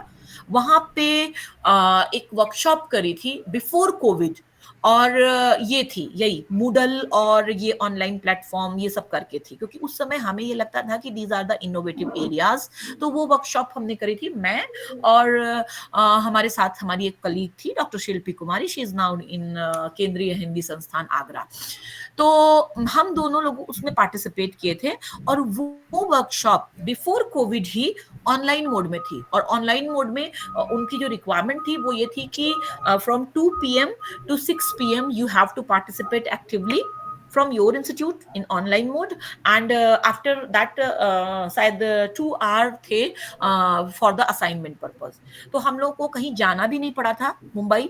जबकि एक बार मैं यूनिवर्सिटी ऑफ मुंबई में एक वर्कशॉप करने गई भी थी आर की, फेस टू फेस मोड में, क्योंकि वहां उस समय पहले तो सब कुछ फेस टू फेस मोड ही चलता था. तो it is a incidence of I think 2017. तो 2017 में हमने ऑनलाइन मोड में भी किया, फिर हमने ऑफलाइन मोड में ये बिफोर कोविड किया. एग्जैक्टली मुझे टाइम नहीं याद है. हम लोगों ने उस समय लर्निंग प्लेटफॉर्म्स के बारे में सीखा, मूडल्स के बारे में सीखा. तो एक आध लेसन मूडल पे डेवलप कर लिए, और एक प्लेटफॉर्म था एडमोडो को पकड़ लिया, because we are teaching here educational technology. तो हमने एडमोडो को लिया, और एडमोडो गूगल क्लासरूम हम पहले ही यूज करते थे. एडमोडो को लेकर के इंट्रोड्यूस किया अपने स्टूडेंट्स के बीच में. वहां पे उनसे असाइनमेंट्स मंगाने लगे, देने लगे, क्लास क्रिएट करने लगे, एग्जाम्स लेने लगे उनके, सब कुछ करने लगे बिफोर कोविड. ओके, तो वो क्या था? Drill and practice. मान लिया हमने वो वर्कशॉप करी और वर्कशॉप कर ली होती खाली किसके लिए, एक सर्टिफिकेट के लिए, तो हमें सर्टिफिकेट की जरूरत एटलीस्ट नहीं है अभी, लेकिन हम क्यों करेंगे, क्योंकि अगर हमने उनमें 10 चीजों में से एक चीज भी पकड़ी और उसका रोज यूज किया तो अभी हम कॉम्पिटेंट हैं। पहले क्या था, एडमोडो फ्री था, अभी एडमोडो 1 साल से ज्यादा समय हो गया, लगभग पेड हो गया है। हमने एडमोडो को क्या किया, ड्रॉप कर दिया, जाने दो, अब हम एडमोडो पे काम नहीं करते। लेकिन हमने उससे पहले अपने बच्चों को उस चीज में इन्वॉल्व किया था। फिर उसके बाद रिवॉर्ड्स, पनिशमेंट को हमें खत्म करना है, लेकिन रिवॉर्ड्स अभी भी मैटर करते हैं। ब्रेकिंग ऑफ हैबिट्स, ये भी हमने बिहेवियरिज्म से ही सीख सकते हैं। अगर कोई खराब आदत है तो हम उसको भी ठीक कर सकते हैं। अब एक बार रिकॉल कर देती हूँ फिर से आप लोगों को, जहाँ पे हमने 3 थ्योरीज की बात करी थी, classical conditioning, operant conditioning and observational learning. तो इन्हीं 3 पे हम बात करेंगे, बहुत जल्दी जल्दी बात करेंगे। देखते हैं सबसे पहले what is classical conditioning, a process in which, इसको नहीं, इसको पहले स्किप करते हैं, आगे बढ़ते हैं, पहले समझ लेते हैं एक्सपेरिमेंट क्या था। हुआ क्या, क्लासिकल कंडीशनिंग का एक्सपेरिमेंट एक जूलॉजिस्ट थे, Pavlov, he is in from the field of zoology. उन्होंने एक एक्सपेरिमेंट किया एक डॉग पे एक बेल के साथ। हुआ क्या कि जैसे एक बेल ले ली, हाँ जैसे हमारे 5 सेंस चैनल हैं तो डॉग में भी 5 सेंस चैनल होते हैं। अगर मान लिया आप पहला देखिए, पहले पिक्चर में, before conditioning participants screen is visible to you? Yes, ma'am. Yes, ma'am. Thank you so much for your confirmation. तो उन्होंने सबसे पहले क्या किया, एक कुत्ते को भूखा रखा, और भूखा रखने के बाद ऑब्वियस सी बात है कि अगर किसी भी भूखे कुत्ते के सामने आप फूड ले जाओगे तो क्या होगा, सलाइवेशन स्टार्ट हो जाएगा, नो डाउट। तो it is unconditional stimulus and unconditional response. अब एक भूखा कुत्ता है, भूखा कुत्ता खाना देख के भूखेगा तो नहीं ना, वो उस पे गुस्साएगा तो नहीं ना, वहां बार्किंग तो नहीं होगी ना, या ऐसा तो कोई बिहेवियर नहीं होगा ना, नेचुरल बिहेवियर ही होगा, दैट इज सलाइवेशन। सर आप में से किसी का माइक अनम्यूट हो गया है, प्लीज उसको म्यूट कर लीजिए। चौधरी सर, म्यूट कीजिए। ठीक है, तो सबसे पहले उन्होंने लैब में जो भूखा कुत्ता रखा, भूखे कुत्ते के सामने अगर आप फूड रखोगे तो नेचुरल स्टिमुलस के लिए नेचुरल रिस्पॉन्स होगा, वो क्या होगा, सलाइवेशन। ठीक, उसके बाद उन्होंने एक बेल यूज करी, एक बच्चे उसी कुत्ते के सामने लैब में एक्सपेरिमेंट किया था, लैब में उस कुत्ते के सामने एक बेल बजाई। तो कुत्ते के लिए बेल का क्या है, कोई मतलब नहीं, बेल का मतलब तो स्टूडेंट्स के लिए होता है, भाई सुबह वाली बेल बची तो अपने को दुख हुआ कि लो अब हम जा रहे हैं स्कूल, और शाम वाली बेल बजी तो अपने को खुशी होती है कि चलो फुर्सत मिली, अब जाएंगे घर वापस आराम से, टीवी देखेंगे जाके। लेकिन एक कुत्ते के सामने बेल बजाओगे तो क्या होगा, कुछ नहीं, देखता रहेगा, कोई भी सलाइवेशन नहीं हुआ। उसके बाद उन्होंने क्या किया, कुछ दिन तक लगातार, थर्ड पिक्चर पे आप आइएगा, जब वो डॉग को खाना देते थे, तो जब वो भूखा होता था तो खाना देते थे, और खाना देने के साथ साथ वो बेल भी बजाते थे तुरंत साथ में, दोनों चीजें। तो क्या होता था, सलाइवेशन होने लगा। और सलाइवेशन किसकी वजह से हो रहा है, फूड की वजह से, और वो भूखा है। अब कुछ समय बाद लगातार यही काम करने से बेल, जब भी खाना आया तो बेल आई, खाना आया तो बेल आई, दोनों चीज साथ में आए। तो कुछ समय बाद केवल बेल ही बजा दी उन्होंने, तो उस कुत्ते में क्या हुआ, सलाइवेशन स्टार्ट हो गया। ये था इनका क्लासिकल कंडीशनिंग एक्सपेरिमेंट। और क्लासिकल कंडीशनिंग कहा किसको इन्होंने कहा कि अब वो क्या कर लिया, बेल के साथ ही फूड को समझने लगा और उसके लिए कंडीशनड रिस्पॉन्स देने लगा। तो अब हम एक लाइन में समझने की कोशिश करते हैं पहले कि what is classical conditioning. When any unnatural stimulus is paired with natural stimulus and acquired all the characteristic of natural stimulus, this condition is called as classical conditioning. I am sorry कि मैंने ना इसको English में ही पूरा का पूरा पढ़ा, क्योंकि मुझे, अब मैं एक्सप्लेन हिंदी में करूंगी, ठीक है, मैं बताती हूँ। एक unnatural stimulus bell, natural stimulus food, कुत्ते के लिए तो बेल अननेचुरल स्टिमुलस ही है ना, are you people agree with me? दोनों को जब हम पेयर करके कई बार प्रेजेंट करते हैं तो उसके बाद जो अननेचुरल स्टिमुलस होता है बेल, वो नेचुरल स्टिमुलस फूड की सारे कैरेक्टरिस्टिक को अपने अंदर समाहित कर ले और उसी की केवल बेल बजाने से ही कुत्ते में क्या हो, सलाइवेशन हो जाए। तो इस प्रोसेस को हम क्या बोलते हैं, कंडीशनिंग बोलते हैं। ठीक है, अब हम पीछे चलते हैं जहां से हमें शुरू करना था। आगे बढ़ रहे हैं, यहाँ पे थे हम। ठीक है, तो अब आ गए हम। What is classical conditioning? A process in which N unnatural stimulus by pairing with natural stimulus acquires all the characteristics of natural stimulus is called as classical conditioning. A physical event capable of affecting behavior is called as stimulus. समझ गए? कभी वो bell भी हो सकता है, पहले वो अननेचुरल स्टिमुलस था, और कभी वो फूड भी हो सकता है। ठीक है, कभी मान लिया कुत्ते के सामने आप डंडा लेके जाएंगे तो कुत्ता क्या करेगा, वहां से भागेगा, वो भी उसके लिए क्या है, स्टिमुलस है। Stimulus of what? फियर। तो कोई भी physical event that is capable of affecting behaviour is called as stimulus. Okay, a basic form of learning in which one stimulus comes to serve as a signal for the occurrence of second stimulus. During classical conditioning, organisms acquire information about the relation between various stimuli, not simple association between them. In case of classical conditioning, the process of learning is described as a stimulus-response connection or association. Classical conditioning theory has been explained with the help of Pavlov's classical experiment, जिसके बारे में मैंने आपको अभी describe किया है पहले ही, in which the food was used as the natural stimulus, which was paired with the previously neutral stimuli, that is bell in this case. By establishing an association between the natural stimulus, that is food, and the neutral stimulus, that is sound of the bell, the desired response can be elicited. Is it clear now, participants? Yes, ma'am. Yes, तो ये classical Yes, madam. Yes, madam. Okay, क्या था? Neutral stimulus, no response पहले, फिर neutral stimulus, unconditional stimulus, फिर unconditional response, फिर उसके बाद न्यूट्रल स्टिमुलस के साथ क्या मिल गया आपको? Conditioned response, that is process of salivation in case of this dog. आगे बढ़े। Yes, ma'am. मैडम। अब क्लासिकल कंडीशनिंग को बहुत सारे लोगों ने क्या किया, कहा कि नहीं ये तो बिल्कुल बेकार बताया आपने। होता क्या है, अभी भी हमारे, जैसे मैंने कहा था ना कि क्या आपके अभी स्ट्रगल्स खत्म हो गए हैं या आपकी लर्निंग खत्म हो गई है, तो कभी नहीं खत्म होती है, आपकी लाइफ लॉन्ग चलती रहती हैं। तो ये देख लीजिए केस, उसी का एक एग्जाम्पल है। जब एक कोई बड़ा साइंटिस्ट कोई एक थ्योरी देता है, तो उसके बाद उसकी थ्योरी दे देने के बाद 10 लोग खड़े होते हैं, क्या कहते हैं, अरे आपने तो सब गलत बताया। अच्छा, और जबकि हम बेस किसका यूज कर रहे होते हैं, उन्हीं का यूज कर रहे होते हैं। ठीक है, और उसके बाद हम एक अपनी नई थ्योरी लेके आते हैं। तो second theory was operant conditioning theory.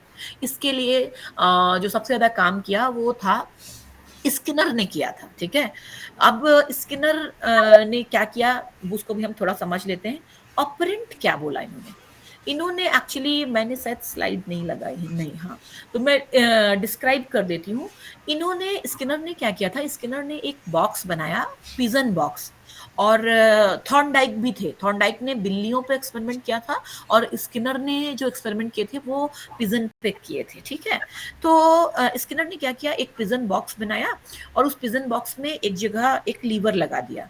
तो जब वो कबूतर भूखा होता था, तो अगर वो उस लीवर को कभी प्रेस कर दे तो उसमें एक दाना खाने का गिर जाता था, तो वो उसको खा लेता था। तो ये करते करते उसने क्या किया, वो लीवर प्रेस करना सीख लिया और उसकी खाने की प्लेट में उसको खाना मिल जाता था। और उसने सीख लिया कि अब जब भी हमें भूख लगेगी तो हम आएंगे और घूम करके हम ये लीवर प्रेस कर देंगे और हमें खाना मिल जाएगा। और वो जो खाना मिल जाना होता था वो उसके लिए रीइंफोर्समेंट था। क्या हमने एक ऐसा काम किया कि जिससे हमें पॉजिटिव कुछ रिवार्ड लाइक स्ट्रक्चर मिल गई, तो उसको हमने, स्किनर ने ये वर्ड यूज किया एज अ रीइंफोर्समेंट। क्या है अभी हम समझते हैं। तो ये काम उन्होंने किया और उन्होंने कहा कि लर्निंग इस तरह से होती है कि पैसिवली नहीं होगी, कुछ भी एक्टिवली होगी, ऑपरेंट होगी, और उसको पिजन को खुद ही वो लीवर प्रेस करना पड़ेगा और लीवर प्रेस करने पे उसको वो जो दाना मिलेगा, दाना मिलने से उसका स्टिमुलस रिस्पॉन्स का बॉन्डिंग बनेगी और बॉन्डिंग बनने के कारण जो है वो जो है वो रीइंफोर्समेंट है। क्या कहा, इसको समझ लेते हैं थोड़ा सा। An operant conditioning is a process in which the behaviour of an organism is an emitted behaviour rather than elicited one. Emitted behaviour मतलब खुद किया जाने वाला बिहेवियर है, मतलब ऐसा नहीं कि जो ऐसे ही बिहेवियर हो गया। सलाइवेशन क्या था? सलाइवेशन एक ऐसी एक्टिविटी थी जिसको कि वो डॉग भी कंट्रोल नहीं कर सकता था। ठीक है, हम लोग जॉलजी में पढ़ते हैं voluntary reactions and involuntary reactions. जैसे हमें अभी अपना हाथ ऐसे रखना है, तो ये हमारा क्या है? वॉलेंट्री बिहेवियर है, हम ऐसे रख सकते हैं। ठीक है, हमें अपने हार्ट को मैं सोचूं कि रोक लूं उसकी पंपिंग थोड़ी देर के लिए, तो जो हार्ट की मसल्स जो पंपिंग कर रही हैं वो हम मेरे लिए क्या है? इनवॉलेंट्री बिहेवियर है, क्योंकि मैं उसको रोक नहीं सकती। या जो मेरे हाथ पे पल्स रेट चल रही है, ब्लिंक हो रही है, वो हमारे लिए क्या है? इनवॉलेंट्री है, हम उसको कंट्रोल नहीं कर सकते, वो हमारे कंट्रोल में नहीं है। तो इन्होंने यही कहा कि जो बिहेवियर होता है वो बिहेवियर ऐसा नहीं है। सलाइवेशन भी हमारे कंट्रोल में नहीं होता है। अभी भी अगर हम भूखे हो या सपोज हम अगर डाइटिंग कर रहे होते हैं, तो उस समय तो सबसे ज्यादा कुछ भी अच्छी चीज देख के फ्रिज खोलते ही हमें क्या आता है? अरे आइसक्रीम रखी हुई है। हाँ, तो ये क्या है? These are the involuntary action. तो इन्होंने सबसे ज्यादा क्रिटिसाइज यही किया कि लर्निंग में कभी भी हमें इस तरह के इनवॉलेंट्री एक्शंस को नहीं इन्वॉल्व करना चाहिए, हमें वॉलेंट्री एक्शंस पे केवल फोकस करना चाहिए। ओके, और जो कहीं ना कहीं सही भी था, ये इनका मजबूत पॉइंट था। तो इन्होंने इस ऑपरेंट बिहेवियर को कहा, उन्होंने कहा कि जो ऑर्गेनिज्म का बिहेवियर है वो इमिटेड बिहेवियर है, ना कि एलिसिटेड है। ठीक है, and is strengthened in the sense of becoming more likely or probable of or frequent to occur through reinforcement। और अगर reinforcement मिले तो ये क्या होगा? और ज्यादा होगा। ठीक है, the application or removal of a stimulus to increase the strength of a specific behavior is called as reinforcement। मतलब कोई भी चीज, कोई भी ऐसा स्टिमुलस जिसका प्रेजेंस या एब्सेंस कहीं ना कहीं आपके बिहेवियर को अफेक्ट करे, उसको हम क्या बोलते हैं? रीइंफोर्समेंट बोलते हैं। A process through which organism learn to repeat behaviour that yields positive outcome और परमिट्स देम टू अवॉइड और escape from negative outcomes is operant conditioning. 12 बज गया है, तो पार्टिसिपेंट्स क्या मुझे यहाँ रुकना है? 10 मिनट का ब्रेक देना है आप लोगों को या कंटिन्यू करना है? Let me check. Madam 5 minute का ब्रेक दे सकते हैं, थोड़ा सा रिफ्रेशमेंट ब्रेक, आप भी थोड़ा सा रेस्ट। हाँ वही, मैं तो यही हूँ, और जैसे ही पार्टिसिपेंट्स आप लोग आ जाइएगा, तो आप मुझे कंफर्म कर वी दीजिएगा। Will start at 12:10, now it's ठीक। 12:05। Okay, 5 मिनट का ब्रेक ले लीजिए friends, you just refresh and come back, we will start at 12:10। हाँ, क्योंकि मैम कंटिन्यूअसली बोलने से भी फिर कोई फायदा नहीं है और समझ में भी नहीं आता है।